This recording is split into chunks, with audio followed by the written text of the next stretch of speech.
안녕하세요. 오늘의 사연 읽겠습니다. 안녕하세요. 저는 40 초반의 여자입니다.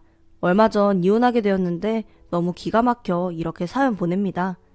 사실 저는 어릴 적부터 결혼에 그다지 뜻이 있었던 건 아니에요. 그런데 30이 되고 나니 편하게 함께 어울릴 수 있는 미혼 친구가 없더라고요. 이렇게 말하면 지역에 대한 편견으로 들릴 수도 있지만 제가 살고 있는 경상도 지역은 10년 전만 해도 30 초반이면 결혼이 늦은 거라는 인식이 강했습니다. 그러다 보니 20대 중후반이 되었을 때 너도 나도 짝을 찾아서 결혼을 하는 친구들이 대다수였어요. 그리고 때를 놓친 친구들도 30 줄에 들어서서는 바로 결혼을 하였습니다. 결국 정신을 차리고 보니 저만 혼자 남아있었어요. 그런데 문제는 휴일에 부모님 등살을 피해 커피라도 한잔 마시러 가고 싶지만 같이 갈 친구가 없다는 거였어요. 오죽하면 친구가 없어서 결혼하고 싶다는 생각이 들 정도였죠. 그러다가 만나게 된 사람이 남편이었습니다. 참 생각해보면 어이가 없네요. 왜냐하면 제가 결혼에 대한 반감 같은 걸 가졌던 이유는 정말 사랑하는 사람을 만나서 하는 게 아니라 상황에 맞춰서 하는 것 같았기 때문이에요. 하지만 결국 제가 결혼을 하게 된 이유도 상황 때문이었습니다. 지금부터 남편과 저의 질긴 인연을 처음부터 차근차근 들려드리겠습니다. 이미 얘기했듯 함께 어울릴 친구가 필요했던 저는 제 또래들이 있을 만한 모임이란 모임은 모조리 가입해서 활동하였습니다. 독서부터 운동, 등산, 요리 엄청 다양했네요. 그 당시에 활동하는 모임만 해도 6, 7은 되었습니다. 하지만 어디든 사람 사는 곳은 다 똑같잖아요. 마음 맞는 사람이 있는 반면에 저 사람이랑은 죽어도 안 맞아 싶은 사람도 있기 마련이죠. 처음 등산 모임에서 만난 남편이 딱 그런 느낌이었습니다. 뭐 편견일 수도 있지만 술 좋아하고 노는 거 좋아한다는 말에 여자도 좋아하겠구나 싶어서 더욱 싫었네요.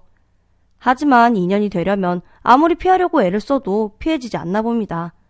왜냐하면 또 다른 모임에 나갔는데 그곳에 남편이 있었으니까요.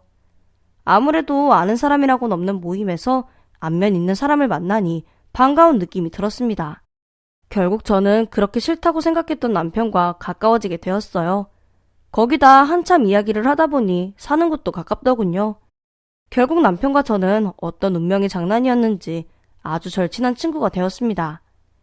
그런데 남편과 친구를 지내다 보니 제가 생각했던 그런 남편의 모습과는 전혀 다른 모습도 보게 되었죠. 좋은 쪽으로 말이에요. 사실 지금도 그때를 생각하면 남편에게 고마운 마음이 듭니다. 그 일은 한창 남편과 동네 친구로 잘 지낼 때 일어났어요. 워낙 작은 동네에서 가깝게 지내다 보니 나중에는 남편 부모님과 저희 부모님도 서로 인사하고 지낼 정도의 사이가 되었습니다. 물론 뒷말하기 좋아하는 동네 어른들은 딱히 연애를 하는 사이도 아닌 남녀가 친하게 지낸다니 곱지 않게 보는 시선도 있었죠. 하지만 양가 부모님은 홍기가 꽉 찬 자식들이 잘 지내니 혹시나 인연이 되는 건 아닌가 기대가 있으셨던 것 같아요. 아마 그래서 서로 더욱 잘 지낸 것 같습니다. 그런데 문제는 저희 아버지의 술버릇이었어요. 평소에는 그렇게 좋으실 수가 없는 분이신데 술만 드시면 인사불성이 되시곤 했습니다. 결국 술 때문에 간이 안 좋아서 돌아가시게 되어서야 그 지긋지긋한 술을 끊으실 수 있으셨어요. 어쨌든 아버지는 술에 죽고 술에 사시는 그런 분이셨어요. 하루는 아버지가 오랜만에 옛날 직장분들과 저녁을 드시고 온다고 연락이 왔습니다. 아버지가 저녁 드시고 온다 하면 그날은 백발백중 술에 취해서 오시는 날이에요. 하긴 집까지 제대로 찾아오시면 다행이죠. 대부분은 친구들이나 경찰에게서 연락을 받았네요. 그러다 보니 그날도 엄마와 저는 집에서 아빠를 기다리며 얼마나 조마조마했는지 모릅니다. 그런데 밤이 되고 보통 때 같았으면 오셨을 시간이 지났는데도 아버지는 오시지 않았어요. 걱정스러운 마음에 아버지 핸드폰으로 전화만 수십 통은 한 것 같아요. 하지만 아무리 전화를 해도 받질 않아서 결국 아버지의 지인들과 경찰서에까지 확인 전화를 하였습니다. 하지만 어디서도 아버지의 소식을 들을 수 없었기에 엄마와 저는 일단 나가서 찾아보자며 밖으로 나갔습니다. 그런데 그때 마침 남편에게서 전화가 왔어요. 저는 남편이 심심하다고 전화했을 거란 생각에 전화를 받지 않았어요. 우선은 아빠를 찾아야 했기 때문이죠. 그런데 남편은 평소와 달리 제가 전화를 받지 않자 다시 전화를 걸었어요. 저는 계속 걸려오는 전화에 어쩔 수 없이 전화를 받았습니다. 나영아, 지금 너네 아버지랑 같이 있는데 아무래도 나 혼자서는 집에 모셔다 드리기 힘들 것 같아서 연락했어. 지금 이리로 올 수 있어? 저는 남편의 말에 안도감보다는 부끄러운 마음이 확 밀려와 쥐구멍이라도 숨고 싶은 심정이었어요. 하지만 아버지를 모셔오는 게 먼저였기에 남편이 말한 곳으로 갔습니다. 그런데 그곳은 평소에 아버지가 다니시는 길과는 완전히 반대 방향이었어요. 그래서 엄마와 제가 아버지를 찾을 수 없었나 보다 싶더라고요. 그곳에 도착하니 아버지는 벤치에 축 늘어져 누워 계셨고 남편은 멀리서도 안절부절하는 모습이 눈에 보일 만큼 앉았다 일어섰다를 반복하고 있었습니다. 그러더니 저를 발견한 남편은 손을 흔들며 소리쳤어요. 여기야! 그런데 아버지 몸이 어디 불편하신 것 같은데? 아니야, 술 드셔서 그런 거야. 고마워. 엄마랑 내가 모시고 갈 테니까 넌 이만 가봐. 내가 다음에 밥 한번 살게. 너랑 어머님 둘이서 어떻게 모시고 가? 내가 업을 테니까 뒤에서 좀 받쳐줘. 그러면서 남편은 벤치 앞에 등을 보이고 앉았습니다. 엄마와 저는 축 늘어진 아버지를 겨우 남편 등에 태웠습니다. 하지만 아버지는 전혀 몸을 못 가누시고 뒤로 넘어가셨어요. 결국 뒤에서 엄마와 제가 아버지의 몸을 받치고 남편이 업은 채로 집으로 향했습니다. 원래라면 10분도 안 걸리는 길을 1시간이 넘게 걸려서 집으로 도착했네요. 그런데 아파트 1층 엘리베이터에서 아버지는 술이 깨셨는지 내려달라고 하셨습니다. 아버지는 비틀거리셨지만 잘 서 계셨어요. 엘리베이터가 저희 집이 있는 층에 도착하고 저는 얼른 남편에게 인사를 건넸습니다. 오늘 정말 고마웠어. 너 아니었으면 집까지 못 올 뻔했네. 조심해서 들어가. 이렇게 말하고 돌아서려는데 엄마께서 고생했는데 차라도 한 잔 마시고 가. 이러시는 게 아니겠어요? 부끄러운 마음에 1분 1초라도 빨리 헤어지고 싶은 제 마음과는 달리 엄마는 뭐라도 대접을 해야 마음이 편하셨나 봐요. 그런데 남편은 엄마의 말씀이 끝나기가 무섭게 그러면 어머님이 봄에 담궈두신 매실차 한 잔만 얻어먹고 가도 될까요? 추운 날씨에 밖에서 몸을 떨었더니 따뜻한 차 한 잔 마시고 싶긴 하네요. 이러면서 열린 현관으로 잽싸게 들어가더군요. 그날 남편은 꽤 늦은 시간까지 갈 생각을 안 하고 거실에 앉아서 엄마와 이야기를 나누었습니다. 저는 다음날이 토요일이라서 출근하지 않음에도 불구하고 일찍 일어나야 한다며 방에 들어가서 들어 누웠네요. 한참을 거실에서 들리는 남편과 엄마의 대화가 신경 쓰여 잠도 들지 못하고 눈만 껌뻑이며 누워 있었습니다. 그러다 어떻게 잠이 들었는지 눈을 뜨니 아침이었어요. 거실로 나가니 주방 쪽에서 달그락거리는 소리가 들려왔습니다. 아버지가 아침 준비를 하고 계셨어요. 아버지는 많이 미안하셨는지 저랑 눈도 못 마주치시고는 말씀하셨습니다. 네 친구 이름이 뭐였더라? 미안해서 어쩌니? 친구한테 맛있는 거 사줘라. 그러고는 10만 원을 제 손에 쥐어주셨습니다. 저는 전날 밤에 부끄러움에 화가 나서 퉁명스럽게 돈을 받고 다시 방으로 들어갔어요. 하지만 아버지의 여윈 뒷모습이 자꾸 떠올라 결국 다시 주방으로 갔습니다. 저는 서툰 솜씨로 칼질을 하고 계시는 아버지께 말씀드렸어요. 아침 제가 차려드릴 테니까 좀 더 누워 계세요. 어제 술 많이 드신 것 같던데.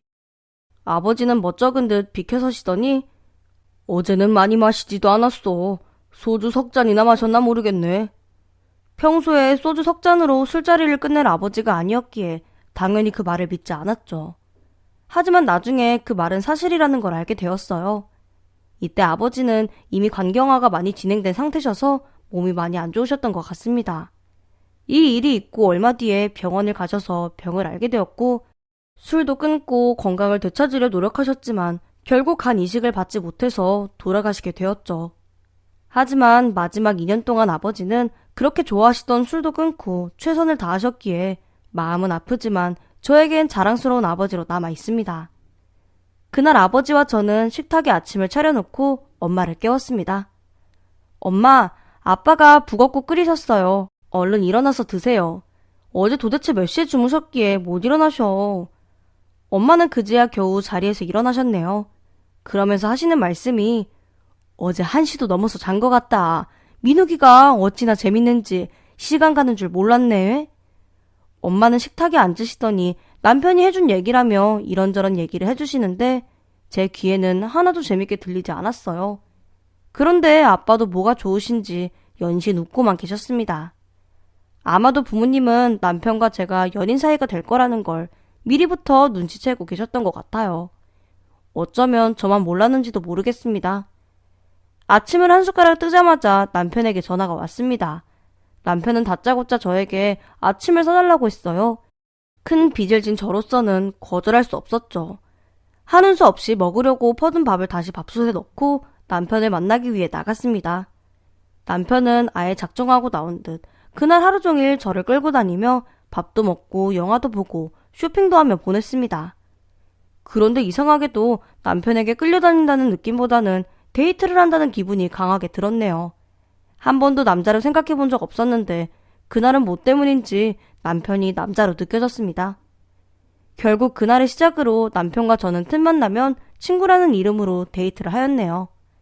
그러다 아버지의 몸이 급격히 안 좋아지시며 남편이 먼저 청혼을 하였습니다. 나영아, 아버님께 너 결혼하는 모습 보여드리는 게 효도 아닐까? 내가 데리고 살아줄 테니까 나한테 와. 저 또한 아버지가 어떻게 되실지 모르는 상황에서 자식이 행복하게 잘 사는 모습을 보여드려야겠다는 생각이 컸어요. 그러다 보니 남편의 청혼을 2번 생각할 것 없이 받아들였습니다. 하지만 행복이라는 게 꼭 옆에 누군가 있어야 하는 건 아니었네요. 물론 저보다 현명하신 인생 선배님들은 이미 알고 계셨겠죠? 저는 스스로를 위한 행복이 아닌 부모님이 만족하실 수 있는 행복을 뒤쫓다 보니 결국 더 큰 불효를 저지르는 꼴이 되고 말았습니다. 사실 엄마는 제게 평생을 함께할 짝이 생겼다는 것에 기뻐하시면서도 한편으로는 걱정을 많이 하셨어요. 왜냐하면 제가 결혼에 대해 어떻게 생각하시는지 알고 계셨거든요. 나야, 네가 사랑하는 사람과 결혼을 한다니 더할 수 없을 만큼 기쁘긴 하단다. 하지만 혹여 거기에 조금이라도 네 뜻이 아닌 게 섞여 있는 건 아닌지 그런 게 마음에 걸리는구나. 그게 무슨 말이에요. 내가 원하니까 하는 거지. 그런 걱정 말고 엄마도 노처녀 딸내미 결혼한다고 친구들한테 마음 놓고 자랑 좀 해. 말은 그렇게 했지만 뭐가 옳은지 뭐가 그른지 잘 모르겠더군요. 하지만 분명하게 드러나는 문제점들은 있었습니다. 그게 뭐냐면 남편과 결혼을 준비하는 동안 아버지의 병세는 더욱 나빠지셨고 저희는 시댁에서 원하는 것들을 거의 생략할 수밖에 없었어요. 사실 남편이나 저나 형식적인 것은 최소화하고 싶었지만 시어머님께서는 남들 보는 눈도 있다 보니 그게 싫으셨나 봐요. 물론 저희 엄마께서도 하나밖에 없는 자식 결혼식이니 제대로 해주고 싶으셨겠죠. 하지만 아버지가 오늘 내일 하시는 상황이다 보니 저도 엄마도 세세한 것에는 신경 쓸 겨를이 없었습니다. 그러다 보니 예단 예물, 이바지 음식, 함 전부 생략했네요. 물론 저도 이 부분에선 시부모님께 죄송한 마음을 가지고 있긴 합니다. 하지만 상황이 그렇다 보니 어쩔 수 없었죠.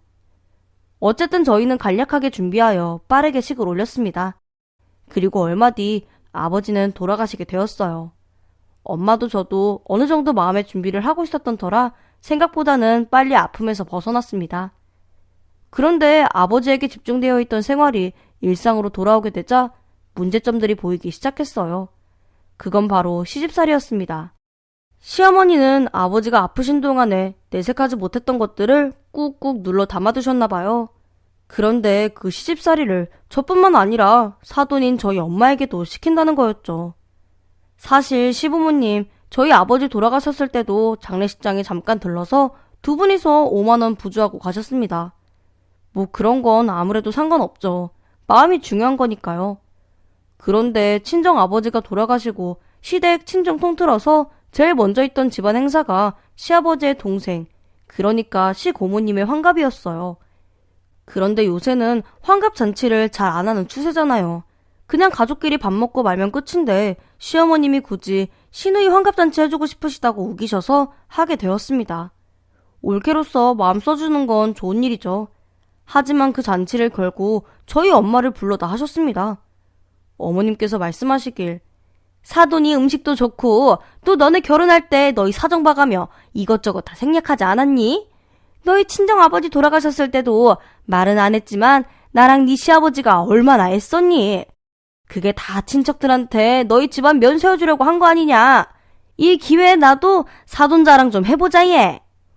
이미 말씀드렸듯이 저희 아버지 장례식에 얼굴 잠깐 비추시고 5만 원 주시고 가셨어요. 말도 안 되는 억지를 부린다 생각했지만 이미 시모는 저희 엄마께 연락을 드렸더군요. 저는 엄마가 당연히 거절했을 거라 생각했습니다. 하지만 엄마도 제 결혼을 신경 쓰지 못하신 것이 마음에 걸리셨는지 시모의 부탁을 뿌리치지 못하셨어요.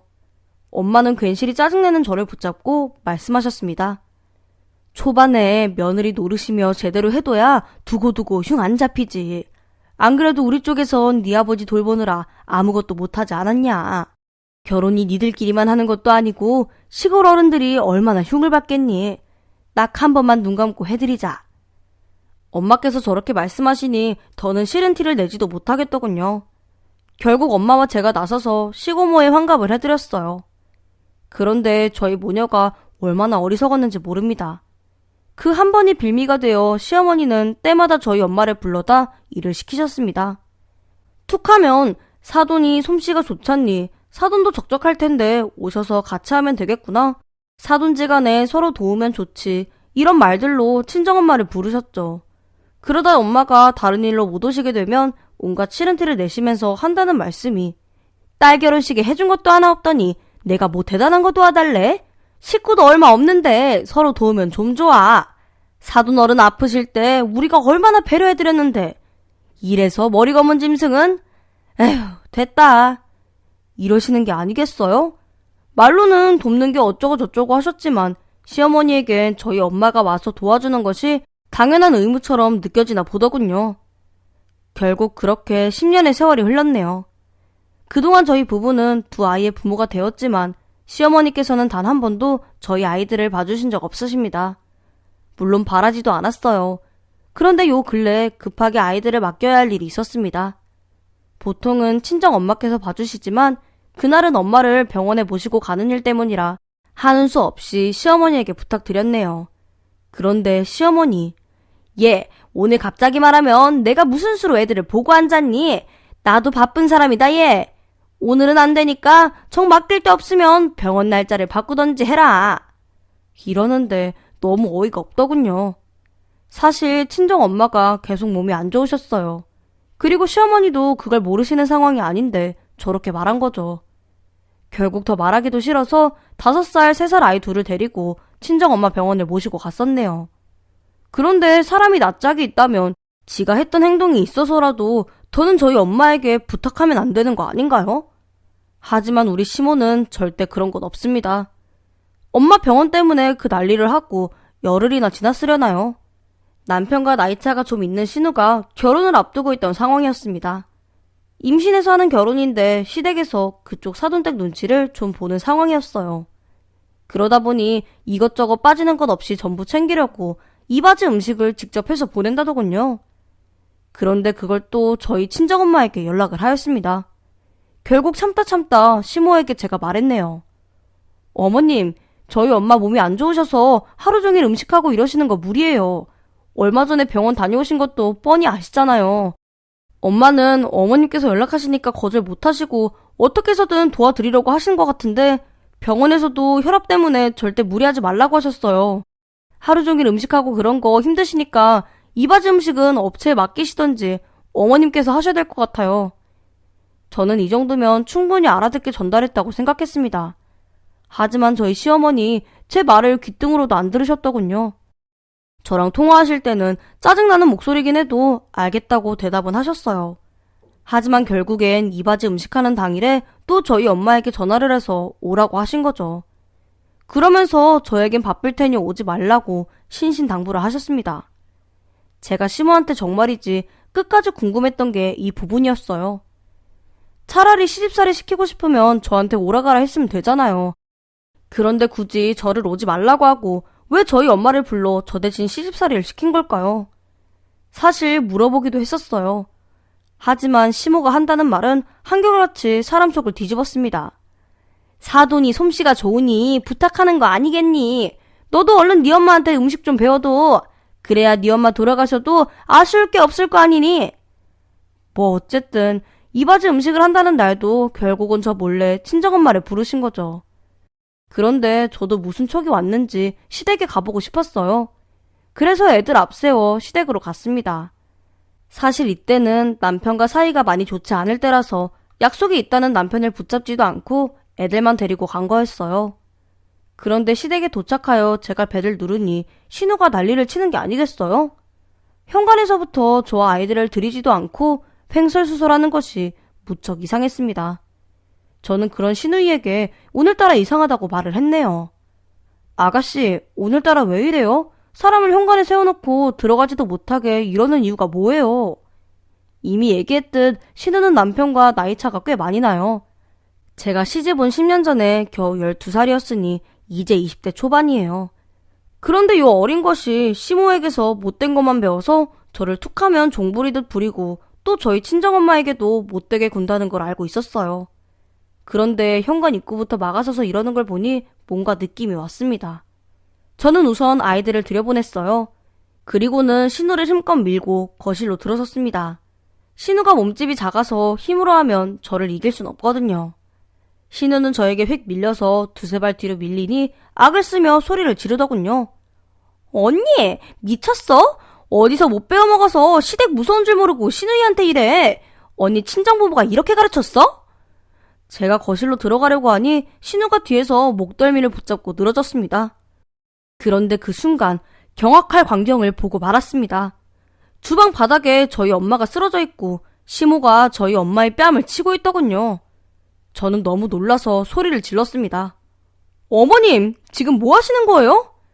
그리고는 제 뒤에서 저를 붙잡으려 애쓰는 신우이를 떨쳐내고 주방으로 뛰어갔습니다. 시모 당황했는지 저와 눈도 못 마주치고는 계속 저희 엄마 뺨을 치고 있는데 속에 천불이 나는 겁니다. 일단 구급차를 부르고 시모를 떼어냈습니다. 그러자 시모가 한다는 변명이 아니 네 엄마는 내가 오지 말라고 했는데 굳이 오셔서 일을 이 지경으로 만드니 이건 돕는 게 아니고 오히려 침만 됐잖니? 그 소리에 말도 안 되는 헛소리 그만 좀 하시라고 소리를 질렀네요. 아직 어린 아이들은 그 모습을 보고 겁이 났는지 울기 시작하고 집안은 난리가 났었죠. 잠시 후에 구급차가 들어와서 엄마를 모시고 바로 병원으로 갔습니다.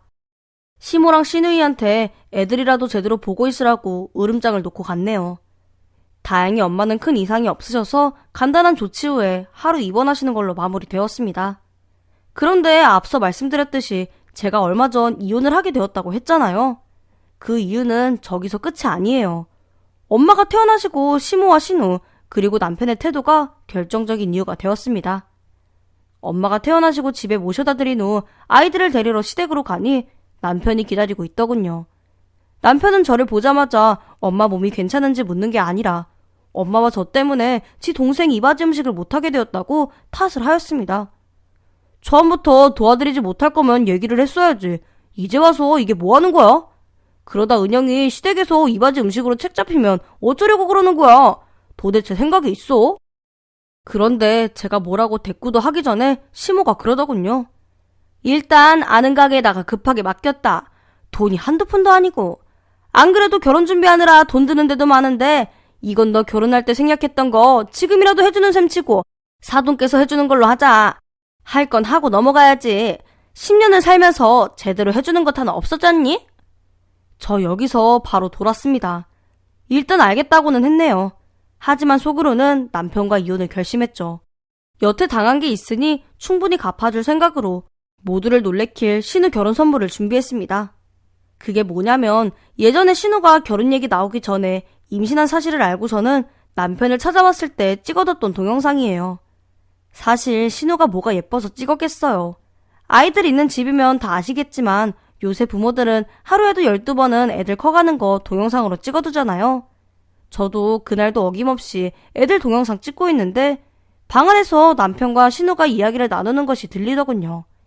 가만 들어보니 신우가 임신을 했는데 애 아빠가 누군지 모른다는 거예요.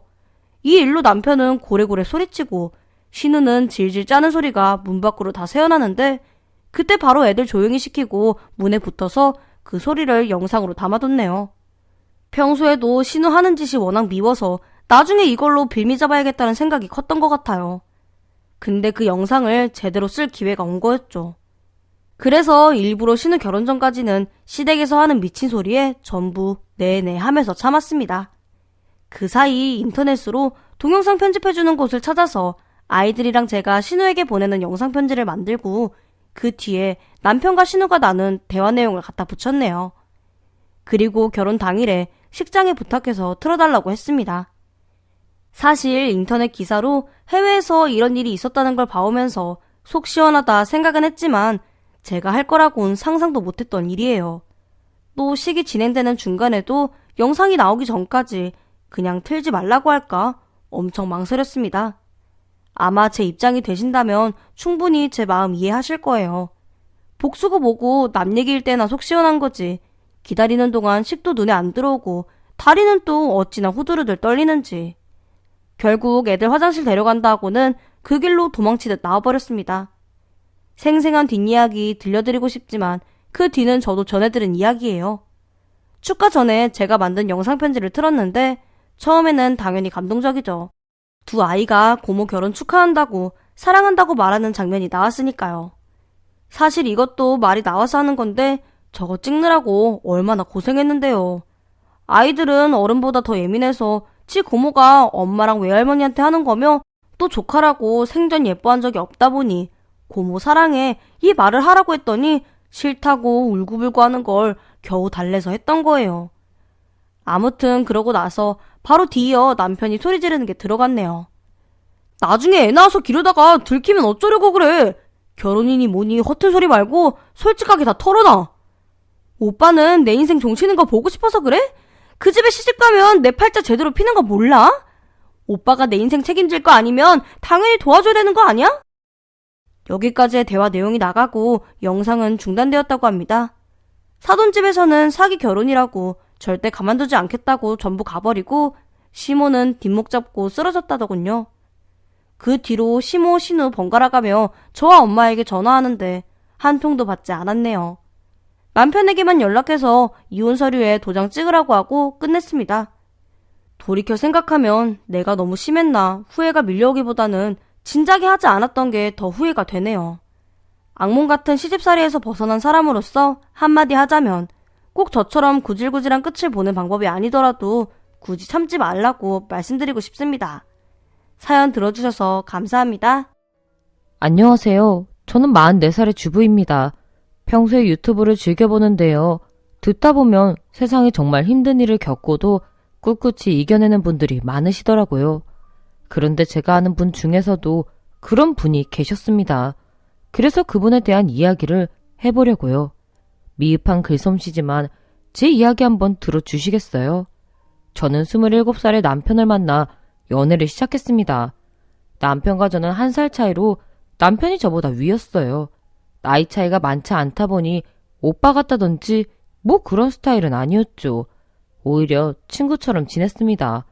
그러다 1년 정도 만나다 보니 저희 둘 다 이 사람이다 싶은 마음에 결혼 이야기가 오가게 되었죠. 그때가 남편이 29살이었고 제가 28살이었어요. 저희 집에선 남편을 만나보고 바로 결혼을 허락해 주셨습니다. 하지만 어떻게 된 일인지 시댁에선 저를 만나보려고도 하지 않으셨죠. 남편도 전혀 예상하지 못한 일이라 엄청 난감했어요. 저 또한 기분이 좋진 않았네요. 얼굴이나 보고서 쟤 이런 게 마음에 안 들어 라고 하신다면 그나마 이해할 수 있겠지만 저에 대해서 전혀 모르실 뿐 아니라 알고 싶지 않다는 거잖아요. 그때 정말 너무 속상한 마음에 남편에게 헤어지자고 하였습니다. 오빠만 보고 오빠 부모님에 대해서 좋은 분들일 거라고 기대한 내가 바보지. 사실 어떤 분들인지 알지도 못하지만 서로 알아갈 기회를 저버린 건 오빠 부모님들이셔. 나중에 오빠 부모님 뵙게 돼도 내가 자식으로 잘할 수 있을지 모르겠다. 그냥 헤어지자. 오빠는 부모님이 골라주신 여자 만나서 행복하게 살든 알아서 해. 제 말에 남편은 처음으로 제 앞에서 눈물을 보였습니다. 그러면서 조금만 시간을 달라고 하더라고요. 내가 다시 한번 부모님께 말씀드릴 테니까 조금만 시간을 줘. 저는 사실 남편이 워낙 나긋나긋한 성격이라 부모님께 다시 말씀을 드린다고 해서 달라질 건 없을 거라 생각했죠. 그런데 뭘 어떻게 한 건지는 알 수 없지만 남편의 어머니, 그러니까 제 시어머니가 저에게 연락을 하셨어요. 어머님은 저에게 시간을 내달라고 말씀하셨죠. 아가씨, 아직 한 번도 만난 적도 없는데 이렇게 전화해서 미안해요. 우리 아들한테 아가씨 얘기 많이 들었어요. 아가씨를 직접 만나서 하고 싶은 이야기가 있어서 그러는데 시간 좀 내줄 수 있어요? 어머님의 말투나 목소리는 제가 상상했던 것과는 달리 엄청 나긋나긋한 느낌이었습니다. 남편에게서 보아오던 유순한 성격이 어머님을 그대로 빼다 박은 거구나 싶었죠. 하지만 그렇다고 해서 어머님이 좋은 사람일 거란 생각은 들지 않았어요. 아무래도 저를 본 적도 없으면서 처음엔 보지 않겠다고 하셨던 게 계속 마음에 남았기 때문이죠. 그러니 이제 와서 만나자고 하시는 것도 분명 좋은 소리가 나올 리가 없다고 생각했습니다. 하지만 어른이 보자고 하신 거고 또 제가 사랑하는 사람의 어머니다 보니 거절은 못하겠더군요. 그래서 어머님과 만날 약속을 잡았어요. 저는 남편에게 이 사실을 알려야 하나 어쩌나 고민을 했죠. 그런데 남편은 이미 이 사실을 알고 있더군요. 그러면서 저에게 한다는 말이 엄마가 너한테 전화했었다며? 먼저 그렇게 전화는 하셨지만 혹시 네가 기분 나빠하는 건 아닌지 걱정하시더라고. 만약 내키지 않으면 지금이라도 얘기해줘. 엄마도 전화할 때만 해도 꽤 중요한 얘기다 싶었는데 가만 생각해보니 괜한 오지랖 같다고 하셨거든. 아니야, 난 어머님 뵙고 싶어. 목소리가 너무 좋으시더라고. 나한테 엄청 좋게 말씀하셨는데 왜 날 안 보려고 하셨는지 너무 궁금해. 제가 이렇게 말을 하자 남편은 그럼 제가 직접 어머님을 만나 뵙고 궁금한 부분이나 하고 싶던 이야기가 있으면 다 하라고 하였습니다. 사실 남편이 저렇게 말할 때까지만 해도 저는 속으로 아니 그러다 자기 엄마랑 나랑 싸우면 어쩌려고 저렇게 천하태평이야? 라는 생각을 했었죠. 하지만 어머님을 직접 만나 뵙고 나니 모든 의문점이 한 번에 사라졌어요. 일단 어머님의 첫인상은 어른들이 하시는 말씀 중에 살아온 인생이 얼굴에 고스란히 드러난다는 얘기 있잖아요. 그런데 어머님은 정말 맑은 느낌이었죠. 고생 한번 안 하시고 사신 것 같다는 게 아니라 말 그대로 맑은 분 같으셨어요. 그런데 이야기를 나눠보니 첫 인상만 그런 것이 아니었죠. 어머님께서 조심스럽게 먼저 말씀을 꺼내셨습니다. 내가 이렇게 보자고 해서 아가씨 많이 불편하진 않았어요? 아무래도 결혼 이야기가 나오면서 아가씨가 인사드리고 싶다고 했는데 우리 쪽에서 안 본다고 했잖아요. 그게 참 마음에 걸리더라고요. 그래서 언제 한번 아가씨를 직접 만나서 얘기를 하고 싶다고 생각했었어요. 그런데 우리 애가 한 번 더 결혼 얘기를 하길래 이렇게 무례를 무릅쓰고 보자고 했습니다. 미안해요. 아니에요. 저는 어머님께서 먼저 보자고 해주셔서 오히려 감사한걸요? 사실 저를 보시지도 않고 반대하셔서 많이 속상했거든요. 오히려 한번 뵙고 제가 어떤 사람인지 보여드린 후에 어머님께 인정받고 싶었어요. 내가 뭐라고 아가씨를 인정하고 어쩌고 하겠어요. 이렇게 고운 아가씨가 우리 애를 좋아해주는 게 그저 고마울 따름이죠. 어머님은 그렇게 운을 떼시고는 본격적으로 절 만나자고 하신 이유를 설명하기 시작하셨죠. 무조건 맞춰달라고 할 순 없다는 거 알지만 그래도 아가씨도 이유를 알아야 할 것 같아서 이렇게 얘기하는 거예요. 그냥 참고만 하세요. 우리 아들한테 들었는진 모르겠지만 아들 할머니가 전통을 좀 따지는 분이세요. 아가씨는 혹시 아홉수라는 말 들어봤어요? 요새야 누가 그걸 따지냐마는 옛날 분들은 그런 걸 중요하게 여기시잖아요. 그러다 보니 애 할머니가 아가씨랑 우리 아들 몇 년만 기다려서 둘 다 30대 넘어가면 그때 결혼했으면 하세요. 애 아빠야 워낙 사회생활이 바빠서 집안에서 결정 나는 대로 따르는 편이다 보니 할머니 말씀이 좀 크게 작용을 하네요. 어머님께서는 엄청 조심하시며 사정을 설명해 주셨습니다. 그런데 그 얘기를 들으며 제 머릿속을 스쳐 지나간 것은 어머님도 시집살이 엄청 하셨겠구나. 바로 이거였죠. 그래서 제가 더 우겨봐야 남편과 어머님만 곤란해지겠다 싶어서 저는 그 자리에서 바로 결혼을 늦추겠다고 말씀드렸습니다. 그리고 저는 어머님과 더 가깝게 지내고 싶은 마음에 저녁을 대접해드리고 싶다고 하였어요. 그런데 어머님이 너무 미안해하시며 하시는 말씀이 아가씨, 내가 자꾸만 안 된다고만 해서 미안해요. 그런데 오늘 저녁까지 먹고 갈 생각이 아니어서 집에 얘기를 못하고 나왔네. 정말 미안한데 오늘 말고 다음에 나랑 같이 점심 먹어요. 대신 그땐 내가 정말 맛있는 한식집에서 한턱 낼게요. 어머님이 너무 미안해 하셔서 오히려 저녁을 함께 먹자고 말씀드린 제가 더 죄송했네요. 아무튼 그 후 남편과 저는 결혼을 좀 미루기로 했습니다. 서로에 대한 확신이 있어서인진 몰라도 결혼을 미룬다는 게 그렇게 힘들진 않았어요. 또 저희 부모님께도 9살라서 결혼을 천천히 했으면 한다는 시댁 쪽 입장을 말씀드렸더니 고개를 끄덕이시며 그래, 너희가 아직 나이가 많은 것도 아니고 좋은 게 좋은 거니 9수 지나고 하는 걸로 하자꾸나 이러셨죠. 그렇게 남편과 저의 결혼은 미뤄졌지만 오히려 저의 관계는 훨씬 더 돈독해졌습니다. 남편과의 사이는 말할 것도 없고 시어머니와 저는 그때부터 가깝게 지내게 되었죠. 남들은 시댁이랑은 무조건 가깝게 지내는 게 아니라고 하지만 그건 사실 다 사람 나름이죠. 어머님은 알면 알수록 더 좋은 분일 뿐 아니라 정말이지 겉과 속 모두 아름다운 분이셨어요. 하지만 어머님과 가까이 지내며 알게 된 사실은 이것뿐이 아니었죠. 어머님께서는 한 번도 속내를 말씀하시지 않았지만 그때까지도 살아계신 시어머니의 시어머니, 그러니까 저에겐 시할머니가 되는 분의 시집살이가 엄청나더군요. 거기다 고모님까지 합세해서 어머님을 달달 볶는 것 같더라고요. 어느 정도냐면 그 당시에 어머님께서 연세가 60이 다 되셨는데도 마음대로 외출을 못 하셨죠. 그나마 저와 만난다고 하면 손자의 여자친구라고 조금 시간을 넉넉히 주시는 것 같았습니다. 그렇다 해도 어머님께서는 한 번에 3시간을 넘게 나와 계시는 경우가 없으셨어요. 그러다 딱 한 번 저와 점심을 드시고 집에 모셔다 드리는데 그날따라 차가 너무 막혀서 10분 정도 늦게 되었습니다. 어머님이 차 안에서부터 티를 안 내시려 엄청 노력하셨지만 손끝이 떨리는 게 보였죠. 걱정이 된 저는 어머님과 함께 남편의 집으로 들어갔네요.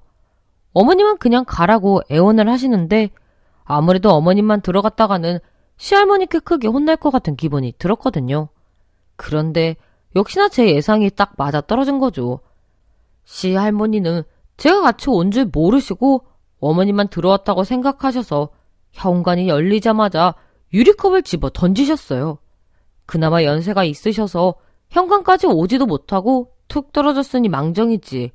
그게 아니었다면 누구 한 사람 이마가 찢어지고도 남았을 거예요. 그런 할머님은 뒤이어 제가 들어오는 걸 보시더니 냅다 소리를 지르셨죠. 한마디로 저 또한 할머니 성에 안 찼던 겁니다. 저 망할 것이 어디 우리 며느리를 꼬드겨서 집에도 안 들여보내고 있어? 저는 너무 놀라서 인사도 드리지 못하고 멍하게 서 있었네요. 그러자 할머님은 이번에는 인사도 안 한다고 또 고래고래 소리를 지르셨죠. 그래서 놀란 제가 어정쩡한 자세로 인사를 드리자 본체에 만재 휙 방으로 들어가셨습니다. 하지만 어머님께서 당황한 저와는 달리 웃으시며 미안하다고 얼른 가보라고 말하셨죠. 저는 예상치도 못한 상황에 뒤질이 어떻게 될지도 생각도 못하고 집으로 돌아왔어요. 저는 그 일이 있고 난 후 남편에게 할머니가 어머니를 어떤 식으로 대하고 있는지 아느냐고 슬쩍 떠봤습니다. 그런데 남편은 아무것도 모르더군요. 무서운 시어머니지만 그래도 나쁜 시어머니라고는 아예 생각을 안 하고 있는 거죠. 아무래도 할머니가 손주에겐 어느 정도 잘하다 보니 자신의 엄마에게 어떻게 하는지는 눈에 들어오지 않았나 봐요. 거기다 저희 시어머니가 미주알 고주알 얘기하는 스타일이 아니고 속으로 삭히는 사람이라 더욱 그랬겠죠. 일단 저도 뭐 정확히 아는 게 있는 것도 아니고 그날 하루 일을 가지고 괜한 분란을 만드는 것 같아서 아무 말 하지 않았습니다. 그리고 그 후엔 딱히 결혼 전까지 할머님을 뵐 일이 없었어요. 이건 나중에 알게 된 사실인데 할머님이 남편과 저의 띠가 궁합이 맞질 않는다고 계속 반대하셨대요. 아홉수도 아홉수지만 띠 궁합 때문에라도 절 보고 싶어하지 않으셨던 거예요. 그런데 나중에 사주 궁합을 보시고는 궁합이 아주 찰떡이라는 말을 듣고 허락을 해주신 거죠. 전 이 사실을 알고서는 어이가 없어서 남편에게 만약 사주 궁합도 좋지 않아서 할머니가 끝까지 반대했다면 어떻게 했을 거냐고 따져 물었네요. 그런데 남편은 무조건 우리가 결혼할 거라 생각했지 그런 경우는 생각도 해보지 않았다며 말을 돌리더군요. 저도 별것도 아닌 지난 일로 신경 좀 버리는 게 싫어서 피식 웃고 말았습니다. 어쨌든 저희는 30대가 되어 둘 다 아홉수를 피하고 나서야 결혼을 하게 되었죠. 사실 저는 정식으로 인사를 드리고 결혼 준비를 하는 과정에서 할머님이 제일 걱정이었어요. 아무래도 저와 첫 대면했을 때의 모습이 계속해서 마음에 걸렸거든요. 그런데 의외로 할머님은 제가 인사를 드리러 갔을 때도 그렇고 상견례에서도 처음에 이미지는 전혀 없었습니다. 오히려 좀 총명한 느낌으로 의지가 되는 그런 모습이셨어요. 아마 남편과 시아버지도 일을 하러 나가다 보니 할머니의 본 모습을 못 봤던 것 같아요. 심지어 저는 유리컵을 집어던지는 모습을 봤음에도 불구하고 할머님에 대해 제가 터무니없는 오해를 했던 건 아닌지 반성할 정도였죠. 더구나 할머님께서 상견례 자리에서 저희 부부의 분가를 분명하게 허락해 주셨거든요. 그러니 저는 더욱 할머님이 첫인상과 다르게 좋은 분이실 거라 믿게 되었습니다. 하지만 이 모든 것은 어머님의 희생이 있었기 때문에 가능한 거였다는 걸 알게 되었죠. 결혼하고 3달 정도 되었을 때였어요. 그때 저는 허니문 베이비로 임신 초기라 잠깐 휴직 중에 있을 때였죠. 그날은 아침부터 병원을 가는 날이라서 일찍부터 어머님과 만나 병원을 갔다가 할머님과 함께 점심을 먹기 위해서 시댁으로 갔어요. 그런데 그날이 남편 없이 처음으로 할머님을 뵙는 날이었습니다. 이때는 이미 할머님에 대한 부분이 좋게 각인이 되어 특별히 걱정되거나 그런 건 전혀 없었네요. 그리고 실제로 할머님이 저에게 직접적으로 뭘 하시는 건 하나도 없었거든요. 하지만 어머님을 대하는 태도는 미리부터 눈치채고는 있었지만 또다시 그 꼴을 보니 혀를 내두를 지경이었죠. 저희가 들어서자마자 할머님께서 늦게 왔다고 소리를 지르셨거든요. 너는 도대체 뭐하는 애냐? 도대체 기회만 되면 나가서 들어올 생각을 안 하니? 꼴보기 싫은 시험이 굶겨주기 생각이냐? 병원 진료가 끝나고 어머님과 제가 시댁에 도착한 시간이 오전 11시 정도 되었어요. 그런데 어머님이 분명 할머님 아침 챙겨드리고 나온다고 병원 앞에서 10시 딱 맞춰보자고 하셨거든요. 병원이랑 집이 10분 거리라서 시간을 따져보면 어머님께서 집을 비운 시간은 1시간이 조금 넘어요. 그런데 할머님은 분명 제 병원에 어머님이 같이 가셨다는 걸 아시면서도 늦게 왔다고 소리를 치시는 거죠. 그러면서 얼른 점심을 준비하라고 성하셨네요. 사실 저는 이때 할머님이 치매가 아닌가 생각했죠. 그래서 조심스럽게 할머님, 아침 드신 지 1시간 좀 지나셨는데 어머님도 한숨 돌리시고 점심 준비하셔야죠. 이렇게 말했습니다. 아이 달래 드시오. 그런데 제 말이 끝나기가 무섭게 할머님이 호통을 치시는 게 아니겠어요? 너도 살림이라고는 할 줄 모르구나. 지금부터 부지런히 음식을 해야 점심을 먹을 거 아니냐. 김치만 올려놓고 먹을 생각이야? 이러니 내가 분가는 얼림도 없는 소리라고 했지. 집에서 살림을 가르쳐 내보내야지. 앞으로 지들끼리 굶어 죽게 생겼구나. 다 필요 없고 회사 쉬는 김에 매일 집으로 와서 음식도 배우고 살림도 배우거라. 네 시어미가 이렇게 생각이 모자란다. 이 말은 시작이었죠. 어머님이 점심을 준비하는 내내 잔소리를 하시는데 어머님이 결혼하고 30년 그 긴 세월을 어떻게 버티셨을까 생각하니 제가 한숨이 다 나올 지경이었네요. 그러다 점심 준비가 끝나고 밥을 먹는데 할머님의 잔소리는 결국 어머님을 대놓고 무시하는 말로 바뀌셨죠. 듣는 제가 민망할 정도로 말씀을 하시는데 이걸 시아버지와 남편이 정말 모를까? 라는 의문이 들 정도였어요. 네 시어미가 가진 거 없고 배운 거 하나 없이 어떻게 네 시아버지 같은 사람을 만나겠어? 네 시어미가 늙어서도 하나 내세울 게 피부 고운 거 아니겠니? 젊을 때도 피부가 뽀얀 게 그걸로 네 시아버지를 꼬드겨내서 네 남편이 임신한 거 아니냐? 안 그랬으면 누가 누굴 넘본단 말이야. 그때 네 시아버지 사위로 데려가겠다는 사람들이 그 시절에 국회의원하고 어디 창업주며 다 그런 사람들이었어. 내가 돈이 문제가 아니라 사람이 배운 게 없어서 일자 무식이니 어디 네 시어미가 탐탁기나 했겠니? 그나마 너는 직업이라도 번듯하니 내 아무 말 안 한다마는 네 시어미는 어떻게 된 게 30년을 넘어서 내 밑에서 살림을 배워도 느는 게 없다. 할머님의 말은 거의 이런 식이었죠. 그런데 할머님이 어머님을 무시하는 발언을 하신 건 그날 하루만이 아니었어요. 정확히 말하자면 매번 그러셨죠. 뿐만 아니라 일주일에 적어도 두세 번은 고모님이 시댁에 오시는데 그때마다 할머님과 함께 제 시어머니를 시집살이 시키셨어요. 그래서 제가 하루는 매번 당하기만 하는 어머님이 안쓰럽기도 하고 답답하기도 해서 어머님과 저 둘만 있을 때 대놓고 말씀드렸죠. 어머님, 그냥 이대로 참고 계실 거예요? 어머님께서 아무 말씀 못 하시겠으면 제가 아버님이랑 그이한테 말할게요. 지금이라도 고모님이 할머님 모시고 어머님은 분가하세요.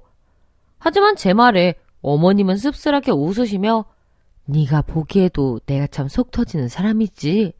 나도 안다. 그런데 이런 꼴을 내 남편이랑 자식이 안다고 생각해봐라. 얼마나 끔찍한 일이니.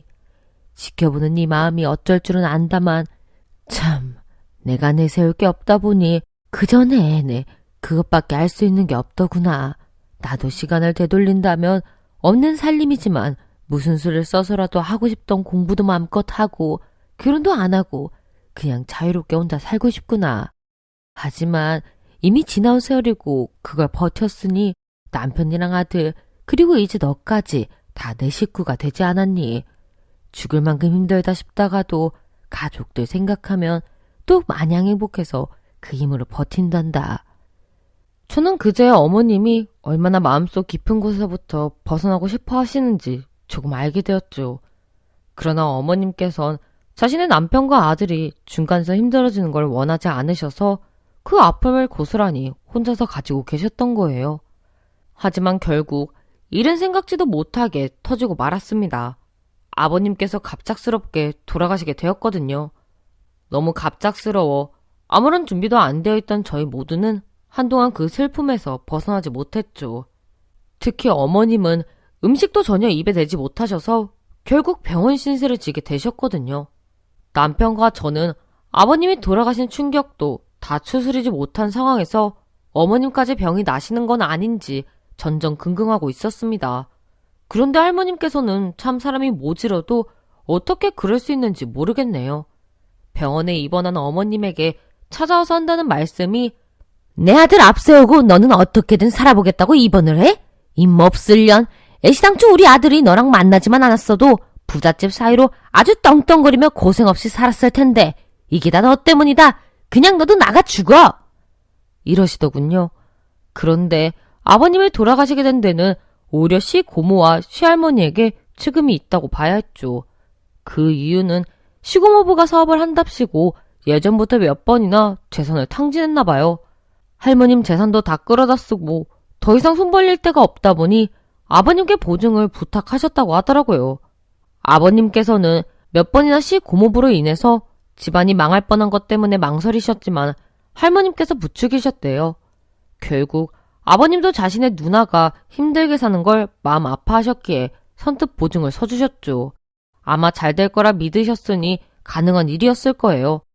하지만 시고모부는 이번에도 결국 크게 일을 치고 아버님 퇴직연금을 전부 날리게 되었습니다. 그 충격에 아버님은 쓰러지셨고 얼마 못 가 돌아가시게 되었어요. 그런데 할머님은 온 집안에 피해를 입히는 자신의 딸과 사위에겐 아무 말 안 하시고 그저 저희 시어머니만 죽으라고 잡는 거예요. 더한 건 시고모라는 사람은 그 와중에도 아버님 보험금에 눈독을 들이더군요.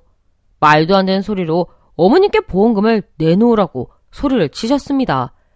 내 동생 보험금으로 병원비도 내고 잘 살 생각인가 본데 꿈깨.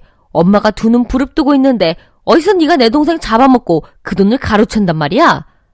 할머님과 시고모부가 번갈아가며 난리를 치자 병원 간호사들이 와서 말리고 난리도 아니었죠. 그런데 이 와중에 남편은 자신의 할머니와 고모가 이런 사람이라는 걸 처음 알고는 놀라서 아무 말도 못하더군요. 그때서야 저는 예전에 어머님이 남편과 아버님이 이런 사실을 알게 되면 안 된다고 걱정하셨던 게 다 이유가 있다는 걸 알았죠. 남편이 이렇게 상처받은 얼굴로 아무 말 못하고 있으니 오히려 어머님 가슴만 더 찢어지는 거예요. 결국 듣다 못한 제가 할머님께 한마디 하고 말았습니다. 할머님, 무슨 말씀을 하시는 거예요? 그나마 어머님께서 다 죽어가는 집안 살린 거 모르세요? 돌아가신 아버님께는 죄송한 말씀이지만 아버님이 몇 번이나 고모부님 보증으로 돈 다 날린 거 어머님이 겨우 일으켜 세우셨잖아요. 아버님 어디 부잣집 사이 되셨으면 바로 이혼감이었어요. 이 얘기가 뭐냐면 어머님께서 옛날부터 금융 쪽으로 관심이 많으셔서 주식이랑 부동산 쪽을 이리저리 쫓아다니며 기동량으로 배우셨다고 합니다.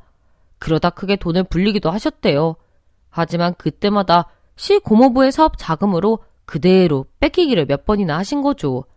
남편 집이 제가 시집 올 때도 그랬고 항상 어느 정도 재산이 있었어요. 그나마 어머님께서 다시 일으켜 세우신 덕분이죠. 그런데 할머님이랑 시고모님은 호시탐탐 그 재산을 노리고 있다가 한 번에 탕진해버린 거예요. 하지만 어머님은 돈을 잃은 것에 대한 원망 같은 건 애초에 없는 그런 분이셨죠. 저 같으면 돈도 그렇고 아버님이 돌아가신 것도 그렇고 모든 걸 원망했을 텐데 말이에요. 아무튼 어머님도 다 지긋지긋하기는 마찬가지셨을 거예요. 어머님께서 할머님께 말씀하시길 어머님, 그 이 보험금 전부 다 드릴게요. 그런데 이번에 저희 집도 전부 경매로 넘어간 거 아시죠? 저는 작은 월세방 하나 얻어서 나갈 테니 어머님은 형님 댁에 들어가세요. 단칸방에서 저 같은 무식한 며느리랑 얼굴 맞대고 사는 것보단 그게 훨씬 나을 테니까요. 이렇게 말씀하시고는 다시는 할머님과 시고모부를 안 보겠다는 심성으로 등을 돌리고 누우셨습니다. 그런데 시고모 이 얘기를 듣더니 얼굴이 새파래지더군요. 왜냐하면 시고모는 앞서 말했듯 시고모부 사업으로 이미 집이고 뭐고 다 날린 상태예요. 그나마 아들 자식 둘 있는데 부잣집에 장가들어서 양쪽 집을 오가며 손주 봐주시는 걸로 얹혀 살고 있었거든요. 그런 상황에서 할머님까지 떠맡게 됐으니 곤란한 거죠. 그런데 갑자기 불똥이 저희에게 튀었습니다. 할머님께서 쓸데없는 소리 말고 저보고 자신을 모시라고 하는 것이 아니겠어요? 저는 죽어도 그럴 생각이 없었거든요. 모셔도 어머님을 모셨지 내가 왜 할머님을 모시겠어요? 그런데 이때까지 멍하게 있던 남편이 단칼에 할머니 말씀을 툭 잘라버렸죠. 아버지 보험금 제 앞으로 된 거 아시죠? 그 돈 받고 싶으면 고모가 할머니 모시고 사세요. 전세를 살든 월세를 살든 알아서 하고 다시는 우리 앞에 나타나지 마요. 내가 죽으면 죽었지 두 사람 다시는 안 봐요. 결국 남편이 나서서 일은 일단락 되었습니다. 그 후에 아버님 보험금은 할머님과 시고모에게 드리고 인연을 끊게 되었어요. 할머님이랑 고모님도 더는 나을 게 없다고 생각했는지 더는 연락이 없으셨죠. 그리고 저희는 단칸방에 들어가 혼자 사시겠다는 어머님께 애원하다시피 하여 저희 집으로 모셔왔습니다. 얼마 뒤 저는 예쁜 쌍둥이 아이를 낳았어요. 아이들이 생기고 나니 횡하던 집안이 그나마 활력이 생기더군요. 아버님이 살아계셨다면 더할 나위 없이 좋았겠지만 그래도 조금씩 일상으로 돌아가고 있었습니다. 그런데 마냥 행복할 시간은 길지 않았네요. 어머님이 암 말기라는 진단을 받으셨거든요. 이제 시집살이에서도 벗어나시고 본인 삶을 사실 때가 되었는데 무슨 날벼락인가 싶었네요. 그런데 오히려 어머님은 무덤덤하셨습니다. 오래 살아서 우리 손녀들 예쁘게 크는 거 보면 그건 그거대로 행복이겠지만 난 지금도 충분히 행복하게 살았기 때문에 크게 미련은 없다. 앞으로 남은 날 동안 그저 감사하며 살다가 네 아버지 만나면 또 그건 더 큰 행복 아니겠니? 그러니 너희도 괜히 내가 아픈 걸로 집안 어둡게 만들지 말거라. 사는 동안 다 같이 웃으면서 행복하게 사는 게 내 마지막 소원이다. 어머님의 부탁에 저희도 애써 밝게 지내려 하였습니다. 그런데 또 일부러 밝은 척 하다 보니 집안 분위기는 자연스럽게 밝아졌네요. 저희 가족은 모두 어머님의 마지막을 의연하게 준비할 수 있었습니다. 물론 가끔씩 밀려오는 슬픔이 없었던 건 아니에요. 하지만 그건 또 그거대로 받아들이며 지내게 되었죠. 그런데 하루는 어머님께서 저에게 할 말이 있다고 조용히 부르시더군요. 내가 이제 와서 뒤돌아보니 우리 며느리한테 참 미안한 마음이야. 그때는 나 혼자 시집살이 한다고 생각했는데 가만 보니 너도 나 때문에 덩달아 시집살이 한 것이 아니더냐. 널 위해 뭔가 하나는 하고 가고 싶구나. 그냥 그 말을 하고 싶었단다. 어머님은 무슨 생각을 하셨는지 저렇게 말씀하시고는 지켜봐 달라고만 하셨습니다. 그런데 당장 다음날이 되니 어머님이 어떤 결심을 하셨는지 알겠더군요. 시할머니와 시고모가 갑자기 저희 집에 찾아왔거든요. 그리고 저를 휙 밀치고는 어머님께 달려가는 것이 아니겠어요? 그러면서 몸은 괜찮냐 어쩌냐 한참을 어머님을 돌보다가 가셨죠. 그런데 그 다음날도 그리고 그 다음날도 매일을 오셔서 어머님 간병을 자처했어요. 그때쯤 어머님은 하루가 다르게 몸이 약해지셔서 거동을 거의 못하셨거든요. 그런데 정말 말 그대로 어머님의 대소변을 할머님과 시고모가 전부 치웠네요. 제가 해도 되는 일이지만 어머님이 두 분께 그 일을 맡기셨습니다. 그렇게 2달 정도가 지나고 어머님은 결국 병을 이기지 못하시고 운명을 달리하셨죠.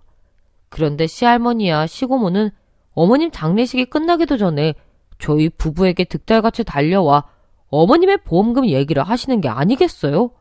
결국 저와 남편은 화를 이기지 못하고 미친 사람처럼 둘을 쫓아냈죠. 그러자 시할머니가 이를 부득부득 깔며 저희에게 소리치시더군요. 네 어미가 그 보험금 우리 앞으로 주겠다고 약속한 일이니 끝까지 지키도록 해라. 우리도 전부 법적으로 알아봤으니 괜한 짓 말거라. 우리가 그 무식한 것 대소변을 그냥 받아줬겠냐? 이러고는 장례식 중간에 가버리셨죠. 그러나 일단 저희 부부는 정신이 없었기에 그 말을 무시했습니다.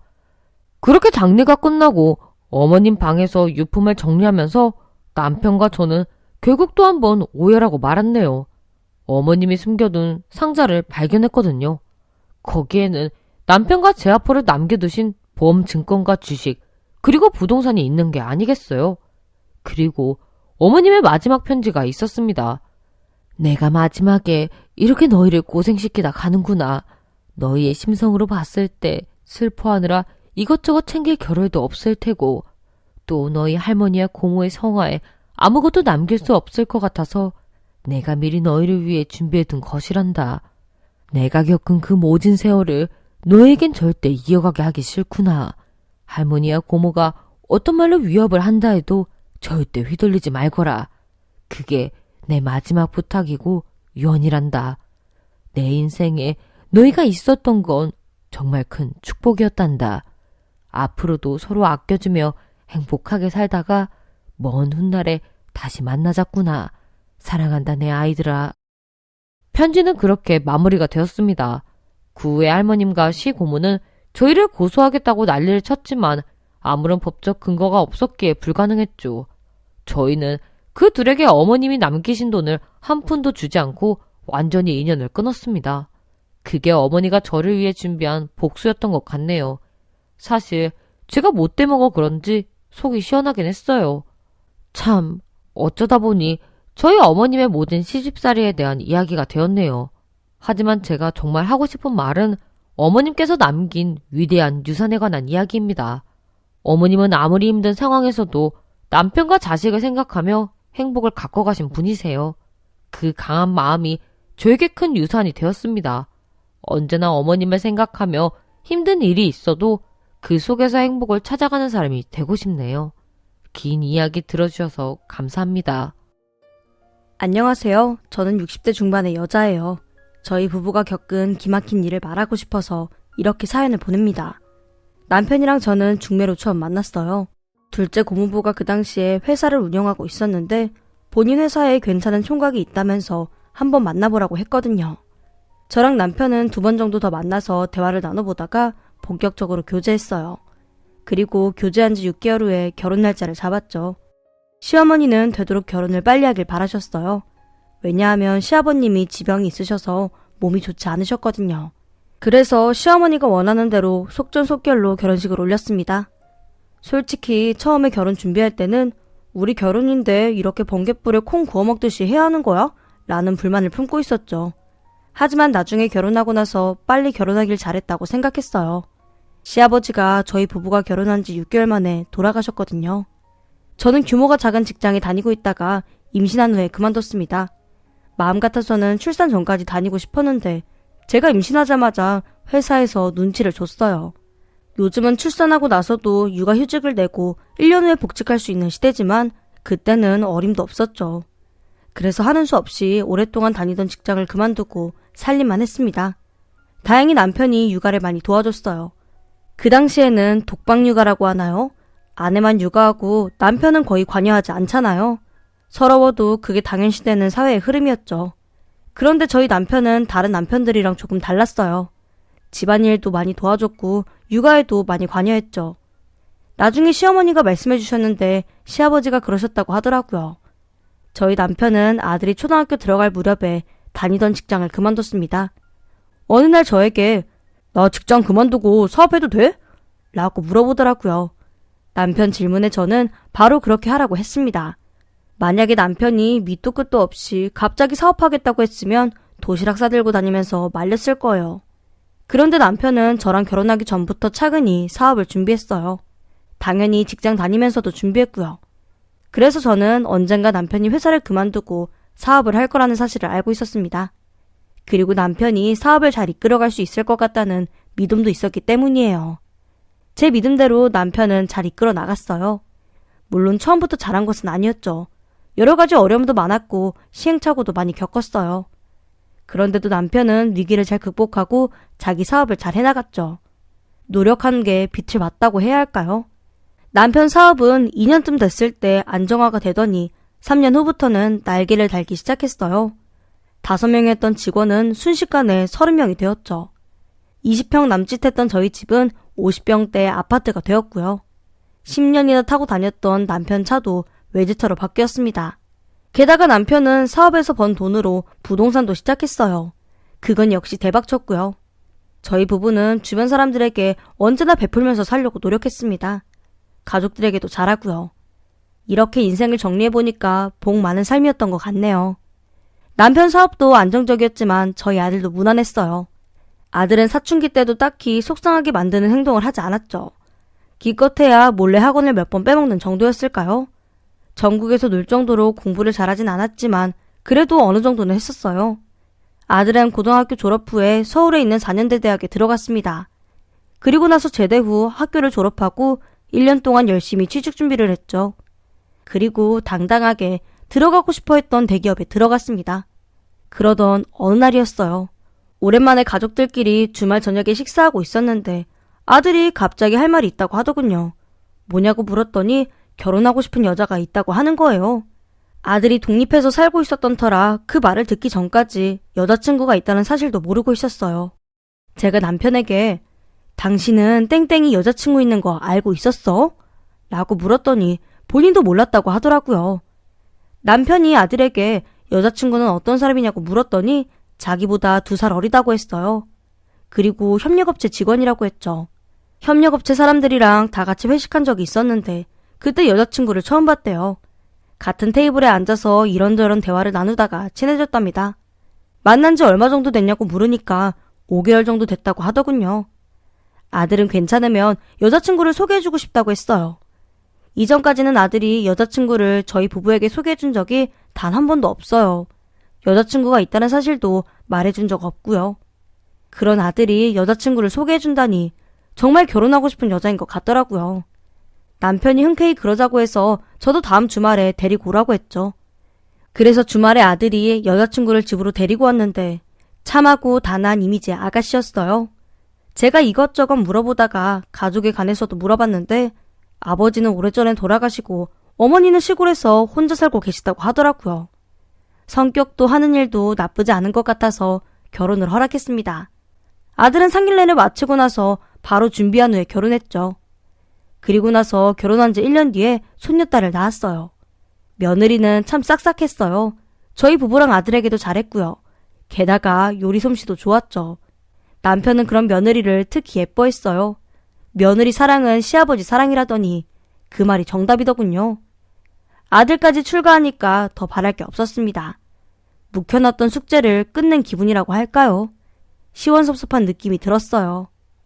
남편도 저랑 비슷한 느낌이었는지 내년에 같이 크루즈 여행이나 다녀오자고 하더라고요.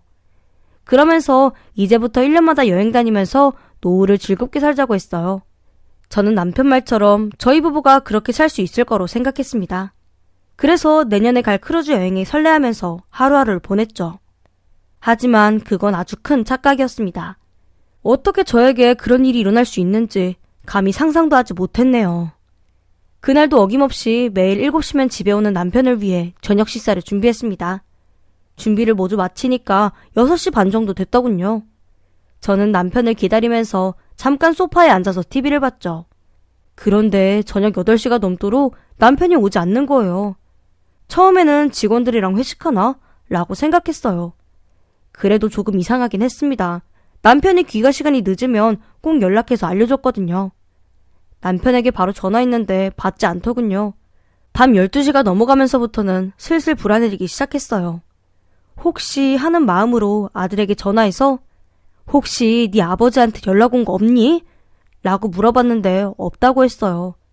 그러면서 무슨 일인지 물었죠. 아직 네 아버지가 집에 들어오지 않았다고 했더니 조금만 더 기다려보라고 하더군요. 하지만 새벽 2시가 넘도록 남편은 돌아오지 않았습니다. 아들도 걱정됐는지 새벽에 전화해서 아버지 집에 들어오셨어요? 라고 묻더라고요. 들어오지 않았다고 했더니 본인이 경찰서에 신고하겠다고 했어요. 그런 후 30분쯤에 아들이 저에게 경찰서에 전화했으니까 기다려보자고 하더군요. 그날은 잠을 거의 못 잤어요. 걱정돼서 잘 수가 없더라고요. 걱정이 됐는지 다음날 바로 아들 부부가 집으로 찾아왔습니다. 제가 밥도 못 먹고 있으니까 며느리가 죽까지 해서 줬어요. 하지만 그것도 거의 먹지 못했습니다. 그러다가 다음날 오후였나? 아들은 회사에 가고 며느리는 저랑 같이 있었는데 전화가 한 통 걸려왔어요. 그때 제가 화장실에서 있었던 터라 받지 못했죠. 며느리가 큰 소리로 어머니 전화 왔어요! 라고 묻길래 누구냐고 물었더니 모르는 번호라고 하더라고요. 저는 남편과 관련된 전화일 거로 생각하고 며느리에게 대신 받으라고 했어요. 그리고 화장실에서 나오자마자 며느리에게 누가 전화한 거냐고 물었죠. 그랬더니 며느리가 잘못 걸려온 전화라고 하더군요. 남편 전화가 아니어서 속상했지만 계속 기다려보자고 생각했습니다. 하지만 아무리 기다려도 남편은 돌아오지 않았습니다. 저는 이렇게 긴 시간이 걸릴 거라고 상상도 안 했어요. 남편에게 무슨 일이 있더라도 금방 연락이 닿을 거라고 생각했죠. 그 세월이 무려 1년이에요.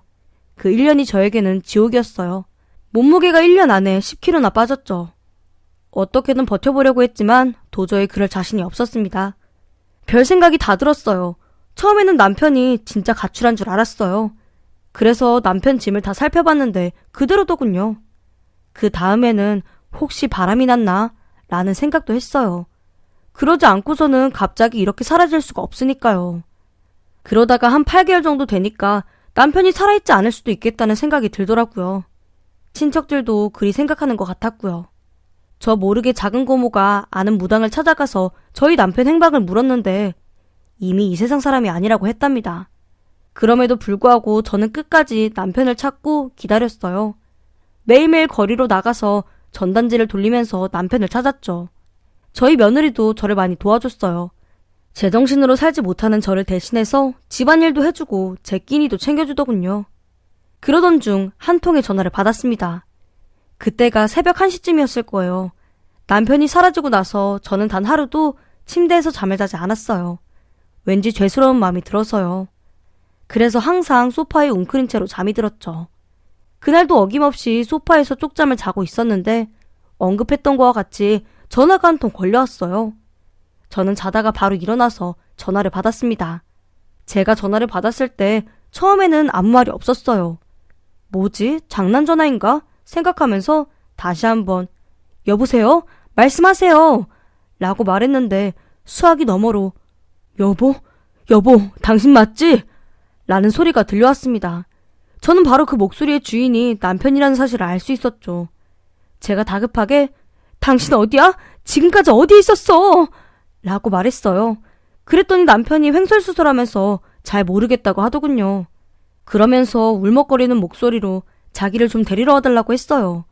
제가 도대체 어디냐고 물었더니 누구를 바꿔주겠다고 하더군요. 그러더니 잠시 후에 어떤 할머님이 전화를 받으셨어요. 할머님은 차분하게 무슨 상황인지 말해주셨습니다. 잠을 자고 있는데 갑자기 누군가 대문을 두드리면서 도와달라고 해서 나와본 거래요. 제가 남편에게 지금 바로 데리러 가겠다고 했는데 남편이 저에게 그러더군요. 절대로 며느리에게는 비밀로 하라고요. 제가 그게 대체 무슨 소리냐고 물으니까 나중에 설명해 줄 테니까 본인 말대로 하라고 했어요. 저는 일단 알겠다고 하고 전화를 끊었습니다. 원래는 바로 아들에게 전화하려고 했는데 그러면 며느리 귀에 들어갈 것 같았어요. 그래서 고민하다가 신우이에게 전화했죠. 시누이에게 자초지종을 말했더니 바로 데리러 오겠다고 하더군요. 저는 저를 데리러 온 시누이랑 함께 남편이 있는 할머님 집으로 갔습니다. 집에서 차로 2시간 정도 걸리는 거리였어요. 도착하자마자 집으로 뛰어들어갔는데 남편이 빈 방에서 뭉클인 채로 자고 있더군요. 저를 기다리고 있던 할머님이 남편이 1시간 전에 잠들었다는 말을 해주셨어요. 저는 남편을 보자마자 참았던 눈물이 터져 나왔습니다. 제 옆에 있던 시누이도 남편을 보면서 울었어요. 그랬더니 눈물 소리에 남편이 일어나더군요. 제가 남편 이름을 부르니까 남편이 벌떡 일어나서 저를 끌어안았어요. 그리고 하염없이 울었죠. 그리고 나서 남편에게 도대체 어떻게 된 일이냐고 물었어요. 그랬더니 남편이 1년 동안 있었던 일을 말해주더군요. 순간 눈을 떴는데 병원 응급실이었답니다. 의사가 와서 설명해줬는데 교통사고를 당했다고 했대요.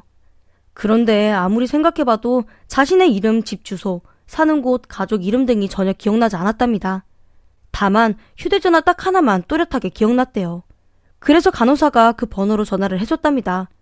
그런데 어떤 여자가 전화를 받더래요. 간호사가 자초지종을 설명했더니 다른 번호를 알려주면서 앞으로 그 번호로 연락달라고 했답니다. 그리고 나서 며칠 후에 그 여자가 남편이 있는 병원으로 찾아왔대요. 어떤 여자가 찾아왔다고? 그게 누군데? 기억이 전혀 없는 나한테 본인이 내 조카라고 하더라고. 조카? 조카 누구? 나는 당신 조카한테 연락받은 게 전혀 없었는데? 나도 지금까지 그 사람이 내 조카인 줄 알고 지냈었어. 나중에 기억이 돌아오고 나서 거짓말이었다는 걸 알았지. 거짓말이었다고? 그 여자가 대체 누군데? 우리 며느리. 충격적이었습니다. 지금까지 며느리가 남편에게 본인을 조카라고 거짓말했던 거예요. 더 어처구니 없던 것은 남편이 유일하게 기억한 휴대폰 번호가 바로 제 번호였다는 겁니다. 제가 그 말을 듣고 전화 받은 게 없다고 했더니 며느리가 대신 받았다고 하더라고요. 그때 제가 화장실에서 있었을 때 걸려온 전화가 기억났어요. 하지만 그때 분명 며느리는 잘못 걸려온 전화라고 했죠. 그런데 사실은 남편의 행방을 말해주려고 간호사가 전화한 거였습니다. 자신을 조카라고 거짓말한 며느리는 남편을 집이 아닌 요양병원으로 옮겼다고 했어요. 그리고 남편에게 가족이 본인 말고는 아무도 없다고 했답니다. 남편은 그 말을 철석같이 믿고 지금까지 며느리만 의지한 거고요. 남편이 나중에 집에 가고 싶다고 했는데 며느리가 지금은 요양병원에 있는 게 안전하다고 했답니다.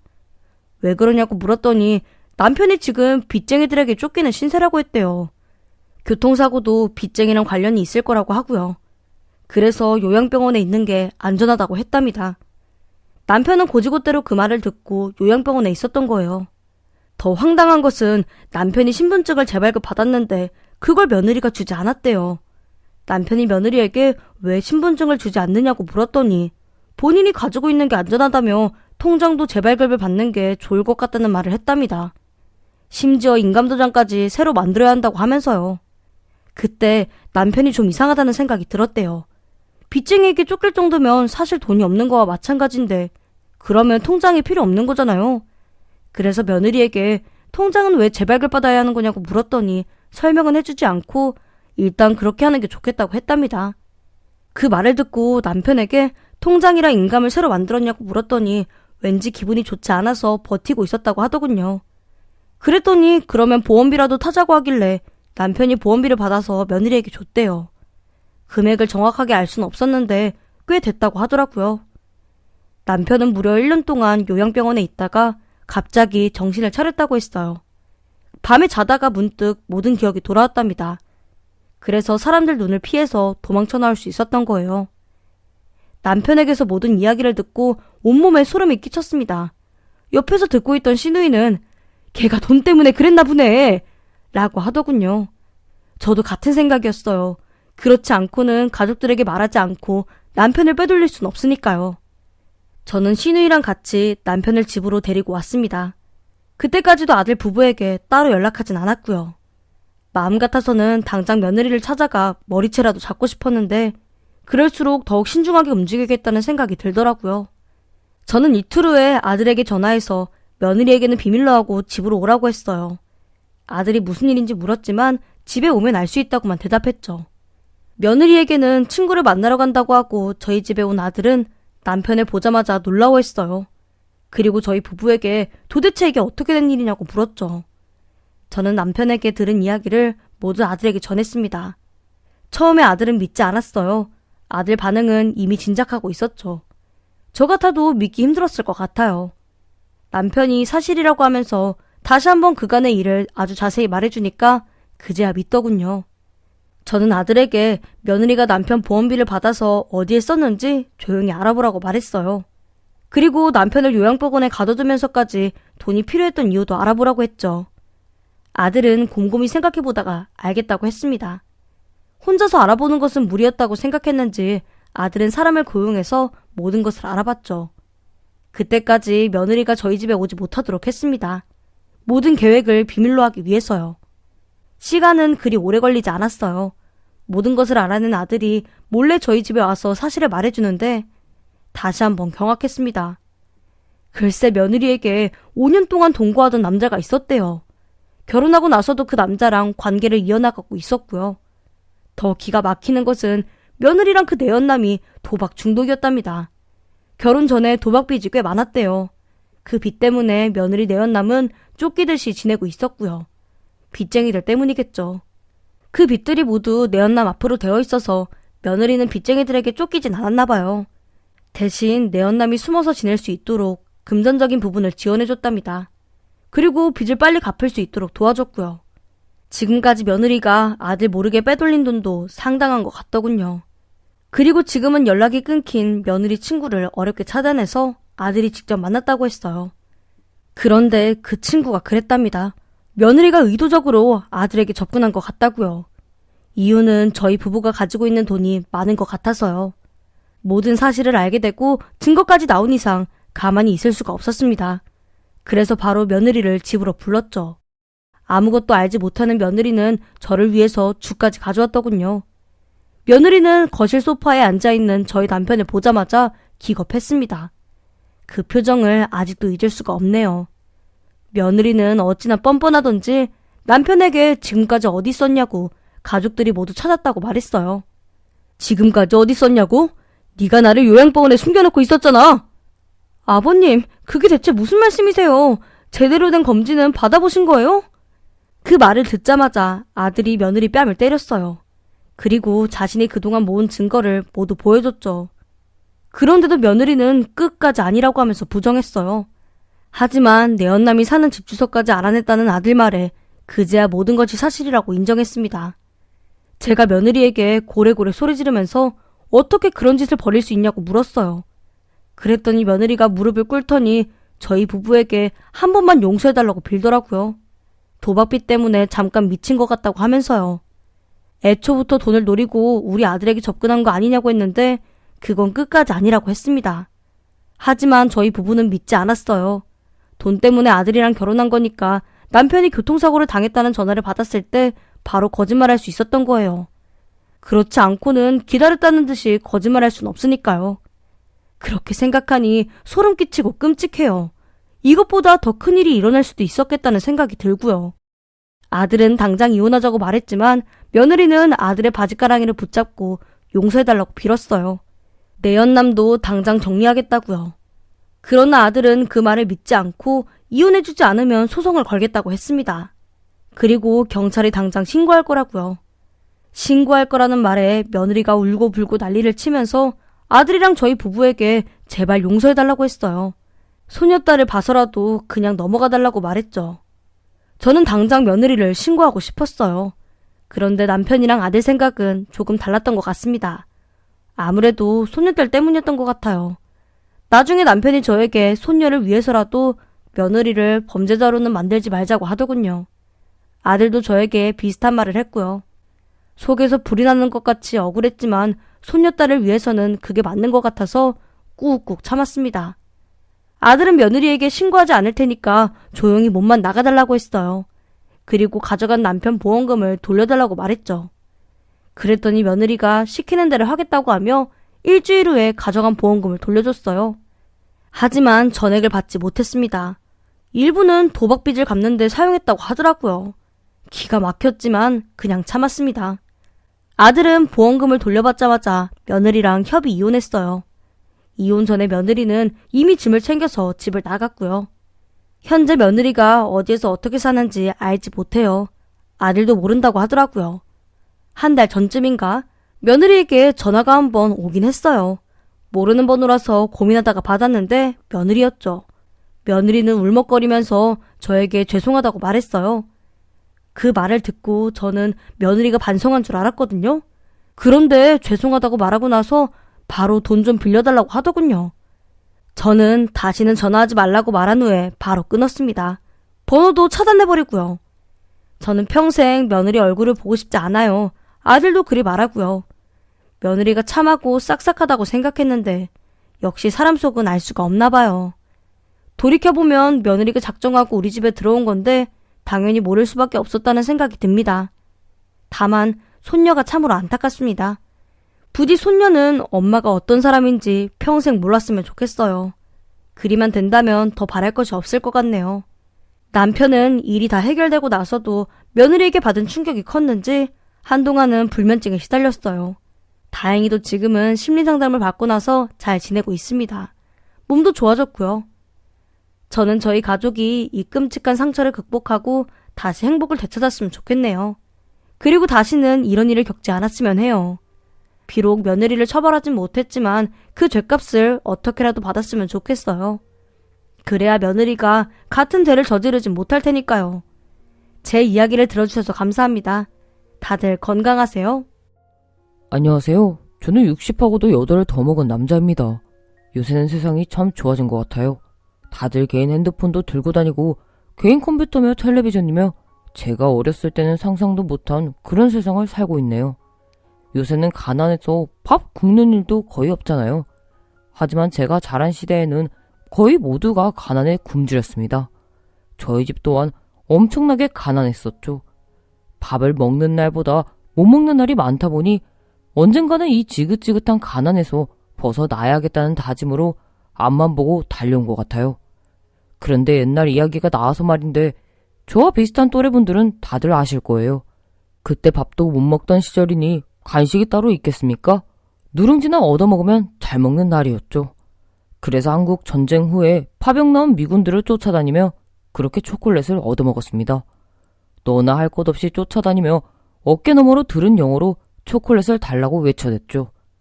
처음엔 저는 숫기가 없는 편이라 직접 초콜릿을 달라고 쫓아다니진 못했고 여동생이 얻은 걸 나눠 먹곤 했습니다.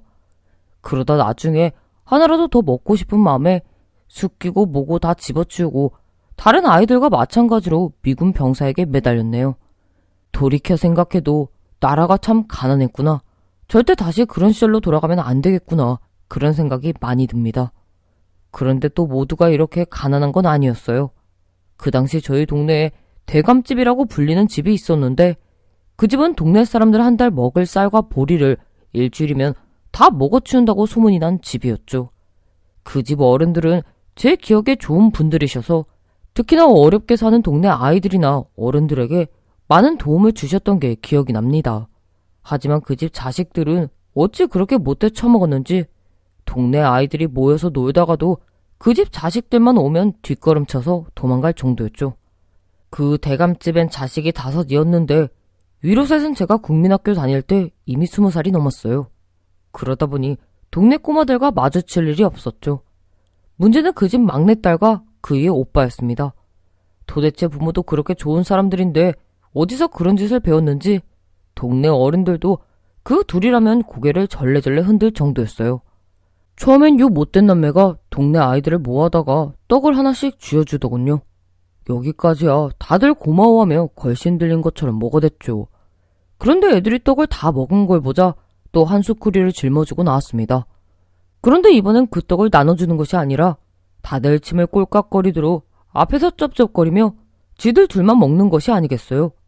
양이 적은 것도 아니고 큰 소쿠리 한가득 담긴 떡을 줄 듯 말 듯하며 끝내 지들끼리 다 먹더군요. 그러면서 동네 아이들이 자리를 뜨려고 하면 하나 줄 것처럼 말을 해서 붙들어 앉혀놓고 안 주는 거죠. 그런데 여기서만 끝냈어도 제 기억에 이 둘은 남아있지도 않을 겁니다. 다음 날이 되어 이번에 그 둘은 전을 부쳐 밖으로 가지고 나왔어요. 그리고 이때부턴 본격적으로 대감집 남매가 먹을 걸 가지고 동네 아이들을 부리기 시작했죠. 특히 그 집 막내딸이 악랄한 짓은 전부 시켰습니다. 저한테도 한다는 말이 야, 이제부터 나한테 존댓말하고 내가 시키는 일은 뭐든 다 해. 그래야 이 찌짐도 얻어먹을 수 있어. 이러더군요. 사실 그 당시엔 워낙 배가 고파서 자존심 같은 건 없었습니다. 단지 그 전날 아이들을 앉혀두고 쥐들만 떡을 먹어댔으니 또 그러지 말라는 보장이 없었죠. 그래서 저는 어제도 너랑 네 오빠가 떡 줄 것처럼 하더니 니들만 다 먹었잖아. 내가 뭘 믿고 네가 하라는 대로 하겠냐? 이렇게 말했습니다.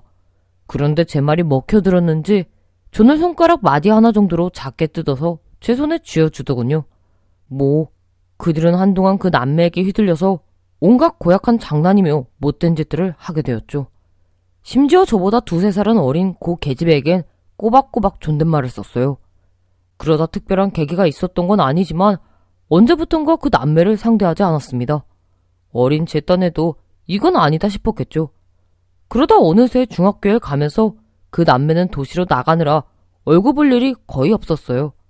명절이나 방학 때가 되면 집으로 돌아왔지만 그땐 이미 저도 그렇고 동네 다른 친구들도 그렇고 제 밥벌이를 해야 할 나이라 놀 시간이 없었죠. 하지만 중학교를 졸업하고 저는 가족을 먹여 살려야 했기에 그 대감집 머슴으로 들어가게 되었습니다. 대감집 머슴이라고 하니 가난이 참 실감이 나네요. 쉽게 설명하느라 머슴이라고 했지만 그 집 반 일도 돕고 또 제가 손재주가 좋아서 이것저것 고치기도 하고 만들기도 하면서 집을 돌봐주는 일이었죠. 그러다 3년가량 일을 하고 가족을 데리고 도시로 나왔네요. 대감집도 운이 다 있는지 조금씩 가세가 기울어 집에 머슴을 둘 여력이 더는 안 됐었거든요. 그러다 보니 저 또한 먹고 살 길을 찾아서 도시로 나간 것이었죠. 처음엔 배운 것도 없고 기술도 없다 보니 막막했습니다. 하지만 운이 좋으려고 그랬는지 공장에서 일을 시작하였는데 거기 공장주분께서 저를 좋게 봐주셔서 건물 관리인으로 채용해 주셨죠. 그 당시에 그분께서는 서울 종로 명동 광화문 이쪽으로 건물을 몇 군데 가지고 계셨어요. 지금처럼 높은 빌딩은 아니었지만 그때도 서울 번화가에 건물을 가지고 있으셨으니 엄청난 재력가였던 거죠. 그분께선 나이가 좀 많으셨는데 제 성실함이나 손재주를 엄청 좋게 봐주셨습니다. 그래서 월급도 당시로 치면 꽤나 후하게 쳐주셨죠. 그 덕에 저희 가족은 더는 배고르며 살 일이 없었네요. 그런데 하루는 그분께서 따뜻한 밥 한 끼 먹이고 싶다고 하시면서 절 집으로 부르시는 게 아니겠어요? 저야 어르신이 그렇게 말씀해 주시니 절 예뻐해 주시는 게 그저 감사해서 저녁 초대를 수락하였습니다. 그런데 어르신께서는 다 나름의 속셈이 있으셨어요. 알고 보니 절 손주 사이로 점 찍어두신 거더라고요. 그래서 건물 관리를 할 사람도 필요하고 하니 절 옆에 두시고는 계속 지켜보셨던 겁니다. 그러다 이 정도면 충분하다는 생각이 드셔서 집으로 저를 부르신 거예요. 그런데 꼭 어르신이 말씀이 아니어도 처음 집에 발을 들인 순간 저는 아내에게 푹 빠지고 말았죠. 그러다 어르신의 뜻을 알게 되었고 저희 부부는 망설일 것 없이 서둘러 결혼을 하였습니다. 그런데 어르신, 그러니까 할아버님과 아내는 같은 슬픔을 가지고 평생을 둘이서 의지하며 사셨더군요. 그게 뭐냐면 제 장인어른과 장모님이 되셨을 그분들이 아내가 어렸을 때 사고로 돌아가시며 할아버님은 하나뿐인 아들과 며느리를, 아내는 부모님을 한꺼번에 잃게 된 것이죠. 그래서인지 할아버지는 저희 부모님과 제 가족들도 전부 한 식구로 대주셨습니다. 특히나 결혼하고 다 같이 한 집에서 지내자며 커다란 한옥을 새로 짓기까지 하셨죠. 물론 저희 가족들도 할아버지의 뜻을 전부 받아주었고요. 그렇게 저는 가진 것 하나 없이 살다가 하루아침에 부잣집 사이가 되고 말았습니다. 제가 이렇게 말을 하는 이유는 제 친구들이 마누라 잘 만나서 팔자 폈다고 하도 놀려대서 이젠 제가 먼저 부잣집 사이가 됐다고 말을 꺼내는 거죠. 하지만 사실 그 말이 틀린 것도 없습니다. 부잣집 사이가 된 것은 사실이니까요. 하지만 제가 하나 떳떳하게 말할 수 있는 건 절대 할아버지 재산을 단 한 번도 제 것이라 생각한 적은 없다는 겁니다. 이 부분에 대해서는 언제나 아내가 섭섭하게 여길 정도였죠. 왜냐하면 저희가 결혼을 하고 딸아이가 5살이 되던 해에 할아버지께서 노안으로 돌아가시게 되었거든요. 그러면서 옛날 분이라 그러신지 재산을 전부 제 앞으로 물려주시려 했습니다. 그런데 저는 워낙 친구들뿐 아니라 주변에서의 시선이 곱지 않았기에 일부러라도 제 명의로 하고 싶지 않았어요. 그래서 제가 빡빡 우겨 전부 아내 명의로 재산을 해두었죠. 그런데 아내는 그 당시엔 뭔가 화가 난 듯 보이긴 해도 아무 말 안 했는데 얼마 전엔 이런 얘기를 하더군요. 나는 그때 당신이 나버리고 도망가고 싶어서 저러나 생각했어. 그래도 당신이 양심 있는 사람이다 보니 돈은 두고 몸만 쏙 빠져나가라고 그런 줄 알았지. 아내가 웃으면서 저리 얘기를 하니 농담인지 진담인지 모르겠어서 일단 웃으며 저는 맞받아쳤죠. 도망가려면 돈까지 전부 싸질머지고 가야지 왜 돈은 두고 가겠나? 이렇게 세상 물정을 모르니 내가 맘 편히 도망이라도 가겠나 그래? 별것도 아닌 농담에 둘이서 얼마나 웃어댔는지 모르겠네요. 가만 지켜보던 딸이 그게 웃긴 농담이라고 웃냐며 저희 부부를 이상하게 쳐다볼 정도였죠. 어쨌든 그래서 저희는 할아버지가 돌아가시고 아내 앞으로 받은 유산이 꽤 되었습니다. 하지만 아내나 저나 절약하는 습관이 워낙 몸에 배어 있었기에 겉으로 봤을 때 달라진 건 아무것도 없었어요. 그게 어느 정도냐면 제가 처음 40년 전에 할아버지의 건물 관리인으로 들어갔을 때 지었던 건물을 현재는 새로 깨끗하게 지어 올려서 관리하고 있습니다. 그런데 그 건물에 입주한 사람들은 여전히 저를 건물 관리인으로 알고 있죠. 이건 쓸데없는 제 자부심인데 저는 그걸 자랑스럽게 여기고 있습니다. 할아버지가 처음 이제 막 청년이 된 저의 성실한 모습을 좋아해 주셨는데 아직 그 모습을 잃지 않은 것 같은 그런 자부심이죠. 아내와 딸도 저와 똑같은 생각이에요. 그러다 보니 저희 집에선 건물 관리인이라는 게 사장님 명패보다 높게 두고 있는 직함이죠. 그렇게 저는 누구나 가진 재산보다는 그 사람의 됨됨이가 더욱 중요한 자산이라고 여겨왔습니다. 하지만 그런 제 생각이 흔들리는 일이 생기고 말았어요. 바로 딸아이가 결혼하겠다고 데려온 남자와 그 집안 때문이었죠. 딸아이는 현재 고등학교 선생님으로 아이들을 가르치는 자신의 직업을 매우 자랑스럽게 생각하며 살고 있습니다. 그런데 요새는 학교 선생님이 아주 좋은 혼처가 되었다고 하더군요. 그래서인지 여기저기 선보라는 곳도 많았고 주변에서도 딸의 직업을 부러워하는 친구들도 꽤 있다네요. 아무래도 월급이 많은 건 아니지만 꽤 안정적인 데다 또 아이들 방학이 오면 시간도 좀 여유롭고 하다 보니 다들 부러워하는 직업이 됐나 봐요. 이런 이야기를 하는 이유는 딸이 데려온 사윗감이 의사였거든요. 사실 저는 직업의 귀천을 따지지 않기 때문에 의사든 다른 직업이든 상관하지 않습니다. 그냥 지들끼리 좋다고 하면 그걸로 충분하다고 생각해요. 그런데 사돈될 집안에선 또 그렇지 않았나 봐요. 처음엔 같은 의사가 아니라서 반대가 있었나 본데 학교 선생님이란 걸 알고는 내조하기 딱 좋겠다며 허락을 했다고 해요. 딸은 아무것도 모르고 그냥 있었던 일이라고 이런 이야기를 하는데 저희 부부는 사돈 이야기를 들으며 시집살이가 심하겠구나 싶은 게 마음 같아선 이 결혼을 반대하고 싶을 지경이었죠. 하지만 딸아이가 사위될 남자를 무척 좋아하는 것이 눈에 보였기에 도저히 반대할 수가 없었어요. 생전 집안일이라고는 해본 적도 없던 딸이 제 엄마에게 음식하는 걸 배워서 도시락을 싸들고 남자와 놀러도 가고 하였습니다. 아내와 저는 하루하루가 걱정인데 비해 딸은 전혀 결혼에 대해서 걱정하지 않더군요. 그런데 또 그런 딸을 지켜보고 있자니 잘 살 거라는 믿음이 생기기도 했습니다. 워낙 딸이 해맑은 면이 있어서 아내와 저는 순진하게도 저렇게 맑은 아이를 누가 이유도 없이 구박할 수 있겠어? 라는 마음이 생긴 거였죠. 그런데 제가 제 핏줄이지만 딸을 몰라도 너무 몰랐나 봅니다. 얼마 전까지만 해도 데이트다 뭐다 꽁지 빠지게 밖으로 돌던 아이가 주말이 되어도 집에만 있는 것이 영 이상했어요. 아내에게 딸아이가 무슨 일이 있는 건 아닌지 물었지만 아내 역시 모르긴 마찬가지였죠. 그런데 이렇게 한 달 정도 지났을까요? 딸과 함께 인사를 왔었던 그 남자가 저에게 연락을 했습니다. 아버님, 지영이가 한 달 전에 헤어지자고 하고는 도통 제 연락을 받지 않아요. 그래서 고민 끝에 아버님께 연락드렸습니다. 저는 딸아이가 헤어졌다는 것도 놀랐지만 먼저 헤어지자고 했다는 것이 너무 놀랍더군요. 그래서 일단 그 이야기나 들어보자는 생각으로 그 총각을 제 사무실로 불렀습니다. 그런데 낡고 작은 제 사무실이 영 불편한지 자리에 앉아서도 두리번 거리기만 하더군요. 그래서 제가 먼저 용건을 말했죠. 우리 지영이와 서로 잘 지내는 줄 알았는데 무슨 일인가? 결혼까지 생각했던 사이에 사소한 다툼으로 헤어지자고 했을 리는 없을 테고 분명 이유가 있을 텐데 그걸 나에게 얘기해 줄 수 있겠나? 그런데 그 총각은 쉽게 입이 떨어지지 않는 이야기인지 제 눈치만 살피더군요. 그래서 답답한 마음에 저는 그 총각에게 그냥 돌아가라고 했습니다. 도움을 달라고 연락해놓고 이렇게 꿀먹은 벙어리처럼 앉아만 있으니 이거 답답해서 살겠는가? 얘기 못할 일이라면 이대로 돌아가서 딸아이랑 자네 둘이서 알아서 해결하게. 자네가 이렇게까지 말 못하는 데는 다 이유가 있지 않겠나?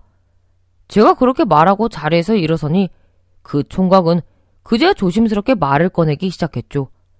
사실 주영이가 전부 이야기해서 아버님도 알고 계시는 줄 알았어요. 그래서 멘붕 없지만 뵐 수 있었던 건데 제가 직접 말씀드리려니 쉽지가 않아서 죄송합니다. 그러면서 한다는 이야기가 안 싸돈 될 사람이 딸아이가 학교 선생이라서 결혼을 허락해줬는데 제가 건물 관리인이라는 걸 알고서는 또다시 노발대발 난리가 났었다고 하더군요. 그런데 마냥 밝은 딸인 줄 알았는데 제 아빠의 직업을 깎아내리는 것에는 불같이 화를 냈나 보더라고요. 뭐 아무튼 그런 이유로 딸은 두 번 생각할 겨를도 없이 이별을 통보했고 그 후로 사내는 몇 번이나 연락을 했지만 연락이 되지 않는다는 것이었죠. 그러면서 한다는 말이 저희 어머니는 지영이를 향한 제 마음이 진심이라는 걸 아시고는 결혼을 허락해 주셨어요. 그리고 이 결혼을 반대했던 것에 대해서 미안해하시고 계세요. 이제 지영이만 마음을 돌리면 되는데 아버님께서 좀 도와주셨으면 합니다. 라고 했습니다. 그런데 이 이야기를 듣는데 아비로서 참 난감하더군요. 사실 그 안싸누의 행실이 왠지 딸아이를 고생시킬 것 같아서 둘 사이가 이대로 끝나는 것이 낫지 않을까 싶었거든요.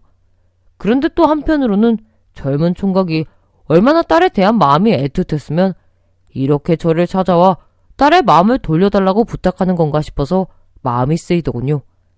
일단 저는 그 총각에게 딸과 이야기를 해볼 테니 돌아가서 연락을 기다려달라고 말한 후 돌려보냈습니다. 그리고 저는 일단 아내와 상의를 했네요. 그런데 아내가 제 이야기를 쭉 듣더니 이렇게 말하는 것이 아니겠어요? 어차피 우리가 결혼을 하란다고 하는 것도 아니고 또 반대를 한다고 그 사이가 끝날 것도 아니지 않아요? 일단 애한테 얘기를 하고 직접 결정하도록 하는 게 나을 것 같아요. 주위 부부는 아내의 말처럼 일단 딸에게 그 총각에 찾아와서 저에게 도움을 부탁했다는 걸 전부 이야기했어요. 그래서 그날 저녁 딸을 불러내 맛있는 저녁을 사주며 간단히 술도 한 잔 걸치면서 이야기를 나누었죠. 그런데 저희 부부가 이야기를 꺼내기도 전에 딸이 먼저 그 남자와 헤어진 이야기를 하더군요. 그 사람만 보면 결혼해서 잘 살 자신 있는데 사실 시어머니 되실 분 생각하면 이 결혼은 안 하는 게 맞는 것 같아요. 그래서 얼마 전에 헤어지자고 했어요. 한 달 정도 됐는데 그 사람도 제 말을 받아들였는지 아무 연락이 없네요. 아직은 좀 마음이 아픈데 곧 괜찮아지겠죠? 그동안 엄마 아빠도 분명히 제가 좀 이상한 거 눈치채셨을 텐데 이제 말씀드려서 죄송해요. 아무래도 저도 마음을 추스리는 시간이 필요했었거든요. 딸의 이야기를 가만히 들어보니 이상한 점이 있었습니다. 분명 그 총각은 딸에게 여러 번 연락을 했지만 연락이 되지 않았다고 했어요. 그런데 딸은 이별 통보 후 서로 연락을 하지 않았다고 하는 것이 분명 이상했죠. 아내도 이 부분이 이상했는지 다시 한번 딸에게 확인했습니다. 그런데 그 후에 한 번도 연락이 없었다는 건 확실하니? 혹시 전화가 문제가 있어서 연락이 안 되거나 그런 건 아니야? 아니에요. 그 사람 소개시켜준 친구에게 들었는데 그 사람은 완전히 마음 접고 선볼 생각이라고 했대요. 아무래도 이상한 마음에 저는 딸아이에게 그 총각이 절 찾아왔었다는 이야기를 했어요. 그 총각이 자기 엄마에게 허락까지 전부 받았다고 이제 네 맘만 돌아서면 된다고 했단다. 그런데 네가 연락이 되지 않아서 나에게 연락을 했다더구나. 정말 여기에 대해서 들은 얘기가 아무것도 없는 거냐? 아빠, 혹시 그러면 왜 그 남자 엄마가 절 반대했는지도 이유를 들으셨어요? 당연히 들었다마다 내 직업이 그쪽 성에 차지 않았나 보더구나. 사실 나도 이젠 나이도 들고 해서 일도 그만두고 쉴까 하는 생각도 들었는데 내 직업이 우리 딸 앞날에 걸림돌이 되다니 미안하구나. 그런데 사실 제가 한 가지 그 사람이랑 가족들에게 말하지 않은 게 있어요. 아빠가 관리하시는 건물이 엄마 건물이라는 걸 얘기 안 했거든요. 처음엔 그런 게 뭐가 중요하나 싶어서 얘기를 안 했는데 나중에는 자꾸 돈돈거리는 꼴이 보기 싫어서 일부러 말 안 했던 거예요. 그러다 시어머니 되실 분이 아빠 직업을 물으셨는데 순간 저희 집 재산을 알게 되면 본 모습을 모르겠구나 하는 생각이 들더라고요. 또 그쪽에서 저한테 확인하려고 했던 것도 아빠 직업이기만 했고요. 아무튼 그래서 헤어지는 그 순간까지도 굳이 저희 집 사정에 대해서는 얘기하지 않았어요. 그러면서 딸아이는 아무래도 저희 집 재산에 대해서 알고서 연락을 한 것 같다며 남자에게 아주 조금 남아있던 미련도 싹 사라졌다고 했습니다. 그 말에 아내는 딸에게 이번에 깨끗이 정리하고 새로 시작하자고 하였죠. 엄만 그저 네가 사람한테 미련이 남을까 그게 걱정이었단다. 그런데 어쨌든 네 마음이 정리가 되었다면 굳이 널 예뻐하지도 않는 집에 시집갈 필요는 없잖니. 엄마 생각엔 어떻게 보면 하늘이 도운 것 같구나. 지금 그 사람들이 본성을 숨겼다가 모르고 결혼했다면 얼마나 힘들었겠니. 엄마 말이 맞아요. 그런데 사실 숨겨질 본성이 아니었죠. 전 처음부터 시엄마 될 그 아줌마가 정말 마음에 안 들었어요. 하지만 어차피 가족이 되기로 한 이상 좋은 부분만 보려고 노력했던 거예요. 그래서 저한테 어떻게 하더라도 그냥 웃으면서 넘어간 거죠. 그런데 사실은 엄마 아빠는 어떠실지 모르겠지만 전 그냥 넘어갈 생각이 없어요. 순에 빠진 줄 알았던 딸이 저렇게 말하니 엄청 놀랐네요. 그런데 이어지는 딸의 말을 들으니 저희 부부도 그냥 넘어갈 수 없겠다 생각이 들었습니다. 그러니까 딸이 한 이야기는 처음 인사를 드리러 갔을 때 일어난 일이래요. 시모가 될 뻔한 그 여자는 딸이 인사드리러 온다는 걸 알고는 일부러 집을 엉망진창으로 뒤집어두고 밥도 준비 안 해뒀더래요. 딸은 일이 끝나고 간 거라 배가 고팠지만 실은 내색 하나 안 하고 있었다고 합니다. 결국 그 아들이 나가서 밥을 먹자고 했대요.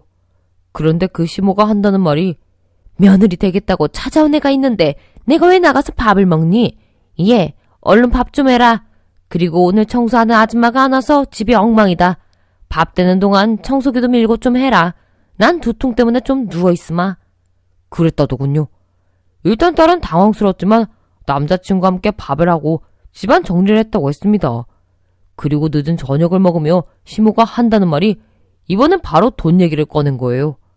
근데 너네 집엔 돈은 좀 있니? 네가 선생이라니 학부모들한테 우리 애 병원 홍보도 하고 그럴 수 있을 테니까 내가 반대는 안 하마. 그런데 아무리 그래도 의사 남편 얻으려면 내가 병원까지는 안 바래도 집이랑 가전 그리고 우리 가족들 차 정도는 해와야 되지 않겠니? 뭐 이런 식으로 만날 때마다 돈 타령해 아직 결혼도 안 했는데 시집살이까지 딸을 마구 잡아댔더군요. 그리고 마지막엔 제 직업이 천하다고 눈을 부라리며 당장 헤어지라고 했다 합니다. 딸은 누가 더 천한지 보여주고 싶다네요. 그런데 보통 같으면 그냥 넘어가라고 할 법한 아내가 그런 집은 아주 혼을 내줘야 한다며 일단 상견례 하자고 나를 잡으라고 하는 것이 아니겠어요? 그러면서 하는 말이 일단 우리가 넘어가주는 척 만나서 제대로 한 소리 하고 오는 거죠. 내가 다른 건 다 참아도 내 딸, 내 남편 건드리는 건 절대 못 참아요. 이거였죠. 그러다 보니 한마디 하는 자리를 만들기 위해 딸이 그 남자에게 다시 연락을 했고 상견례 자리까지 하게 되었습니다. 그런데 놀라운 것은 상견례 자리에 안싸돈이라고 나온 여자가 바로 제 어릴 적 머슴살이를 했던 대감집 막내딸이더군요. 그런데 그쪽에선 저를 못 알아보길래 일단 저도 모른 척했습니다. 일단 제 아내가 먼저 운을 뗐죠. 저희가 가진 게 없어서 애들 결혼하는데 해줄 수 있는 게 아무것도 없네요. 그래도 명색히 의사사위인데 죄송해요. 하지만 살면서 저희 딸도 그렇고 저희도 잘 알 테니 이전까지 아이들 결혼에 대해서 반대하셨던 건 전부 잊고 잘 지내봅시다. 아내는 연습이라도 했던 것처럼 술술 말하기 시작했습니다. 그러자 사돈댁 표정이 새파랗게 질리더군요. 네? 그게 무슨 말씀이세요? 해줄 수 있는 게 없다니요. 듣자하니 바깥 사돈께서 관리하는 건물이 안사돈 명의라고 하던데 뭐 현금이 준비 안 되셨으면 애들 앞으로 건물이라도 한 채 주시면 되죠. 그게 뭐 어렵다고 해줄 게 없다고 말씀하시는 거예요. 저야 마음이야 자식들에게 해주는 건데 아깝고 어렵고 할 게 어딨겠어요. 그런데 그 건물도 전부 비투성이라 애들 앞으로 명의를 돌려봤자 빚만 안겨주는 꼴이라서 그러는 거예요. 혹시 건물 때문에 이 결혼을 허락하시거나 그런 건 아니시죠? 지금 저희를 뭘로 보고 그런 말씀하세요? 그깟 건물을 얼마나 안다고 돈 때문에 결혼을 허락하니마니 그런 소리를 하나 모르겠네. 아무튼 이래서 없는 집이랑은 상종을 못한다니까. 몸만 하면 무조건 돈 때문이라고 생각하니 예. 그나저나 너는 결혼하면 우리 집 들어와서 살아야겠다. 앞으로 너까지 입 하나 늘어나니까 일하는 아줌마 관두라고 하고 네가 집안일도 좀 맡아서 해라. 내가 어릴 때부터 워낙 귀하게 자라다 보니 할 줄 아는 일이라고는 아무것도 없구나. 어휴, 여긴 왜 이렇게 덥니? 그 여자는 아내가 돈이 없다고 꾸며낸 말 속에서 열불이 나는지 계속 덥다며 찬물을 벌컥벌컥 들이키더군요. 그러더니 도저히 못 참겠던지 속에 있던 말들을 쏟아내기 시작했죠. 아니 도대체 양심이라고는 없는 집구석이야? 어디 돈이라고는 땡전 한 푼 없다면서 언감생심 의사사회를 두려고 해. 뭐 이런 거지 같은 집안이 다 있어. 내가 이 집구석 건물 관리니 뭐니 한다고 할 때부터 아주 싹을 잘라내려고 했어. 그래도 건물 좀 가졌다길래 뭐가 좀 있으려나 했는데 어디 빚밖에 가진 것도 없다면서 여길 기어나와? 거지근성은 아줌마랑 아줌마 아들이지. 그깟 의사가 대수라고 어디서 사람을 깔보고 있어? 우리 집에 억만금이 있다고 해도 그쪽 집에 둘 돈은 없어. 여기 한식집 꽤 비싸니까 이건 우리가 낼게요. 밥 한 끼 잘 얻어먹었다 생각하고 얼른 가세요. 딸의 말에 사이가 될 뻔한 그 의사놈과 아버지는 쥐 구멍이라도 찾는 것 같았습니다. 아무리 돈을 밝힌다 해도 자기들이 한 짓이 있으니 창피했겠죠. 그런데 안 싸더니 될 뻔한 그 여자는 역시나 어릴 때와 하나도 다를 것이 없더군요. 다짜고짜 딸아이의 뺨을 후려치고는 물이 한가득 담긴 물컵을 들고 제 아내의 얼굴에 휙 뿌리는 겁니다. 그리고 저에게도 못 뿌릴 게 없는지 찾는 것 같더군요. 저는 뜨거운 육수 주전자를 들고 그 자리에서 냅다 그 여자에게 뒤집어 씌웠네요. 그러고도 분이 안 풀리더군요. 제 어릴 적의 기억은 둘째치고 아내와 딸에게 한 짓을 도저히 참을 수가 없었습니다. 그래서 저는 오랫동안 품고 있던 비밀을 그 여자의 가족들 앞에서 전부 풀어줬죠. 내가 누군지 기억이 안 나는 것 같은데 내 얼굴을 잘 봐요. 어디서 본 것 같지 않아요? 나 당신 집에서 머슴 살던 사람인데 이래도 기억이 안 나려나? 그제야 그 여자는 저를 알아보고는 얼굴이 창백해지더군요. 그리고는 더듬더듬 미안하다고 말을 하고는 남편과 아들에게 그만 가자고 하는 것이 아니겠어요? 그래서 제가 그 여자의 남편을 붙잡았죠. 지금 나가시면 당신은 죽을 때까지 당신 마누라 손아귀에 놀아나는 꼴이 되는 거요. 내가 당신도 모르는 당신 마누라의 비밀을 알려줄 테니 잘 들어요. 그리고 저는 아주 오래전 대감집에서 있었던 비밀을 털어놓았죠. 그 비밀은 도시로 공부를 하러 나갔던 그 집 막내딸, 그러니까 눈앞에 있는 그 여자가 어느 날 남산만한 배가 되어 돌아온 데서 시작하죠. 대감집에선 이제 16 난 여자애가 임신을 해서 돌아오니 미치려고 했어요. 하지만 산 달이 거의 다 된 상태에서 선택을 할 수 있는 거라고는 아이를 낳는 것밖에 없었죠. 결국 그렇게 태어난 아이는 제 손으로 보육원에 갖다 버릴 수밖에 없었네요. 저는 제 자식도 아니었고 저와 아무 상관도 없지만 매년 그 아이의 생일이 되면 크고 작은 선물을 보내며 아이에 대한 미안한 감정을 털어내려 애를 썼습니다. 저는 계속 이어서 말했어요. 당신 가족 중에 그 아이가 어떻게 지내는지 아는 사람 있어? 당신은 당신 속으로 낳은 자식이 죽었는지 살았는지 한 번이라도 궁금했던 적 있어? 그리고 지금 남편에게 그리고 당신 아들에게 이 이야기를 떳떳하게 할 수 있었어? 제 말을 들은 그 여자와 남편 그리고 그 집 아들까지 전부 말문이 막혔는지 멍하게 있더군요. 저희 가족은 더는 이 집과 상종할 것이 남아있지 않다고 말하고는 멍하게 있는 그 가족을 냅두고 상길례장을 나왔습니다. 그런데 저희가 나가자마자 접시가 와장창 깨지며 안에서 소란이 나기 시작했네요. 남의 집 가정사에 제가 참견한 부분은 있지만 더는 엮이고 싶지 않아서 집으로 돌아왔어요. 그놈의 돈이 뭔지 있어도 걱정, 없어도 걱정이네요. 다만 이번 일로 딸이 상처받지 않으면서 하는 게 아비로서 제 바람입니다. 딸아이에게 좋은 인연이 다시 나타날 수 있도록 응원 부탁드리겠습니다. 오늘의 사연에 여러분의 소중한 댓글 참여 기다리면서 구독, 좋아요, 공유는 물론 알람 설정도 부탁드립니다. 그럼 오늘의 사연도 함께 읽어주셔서 감사합니다.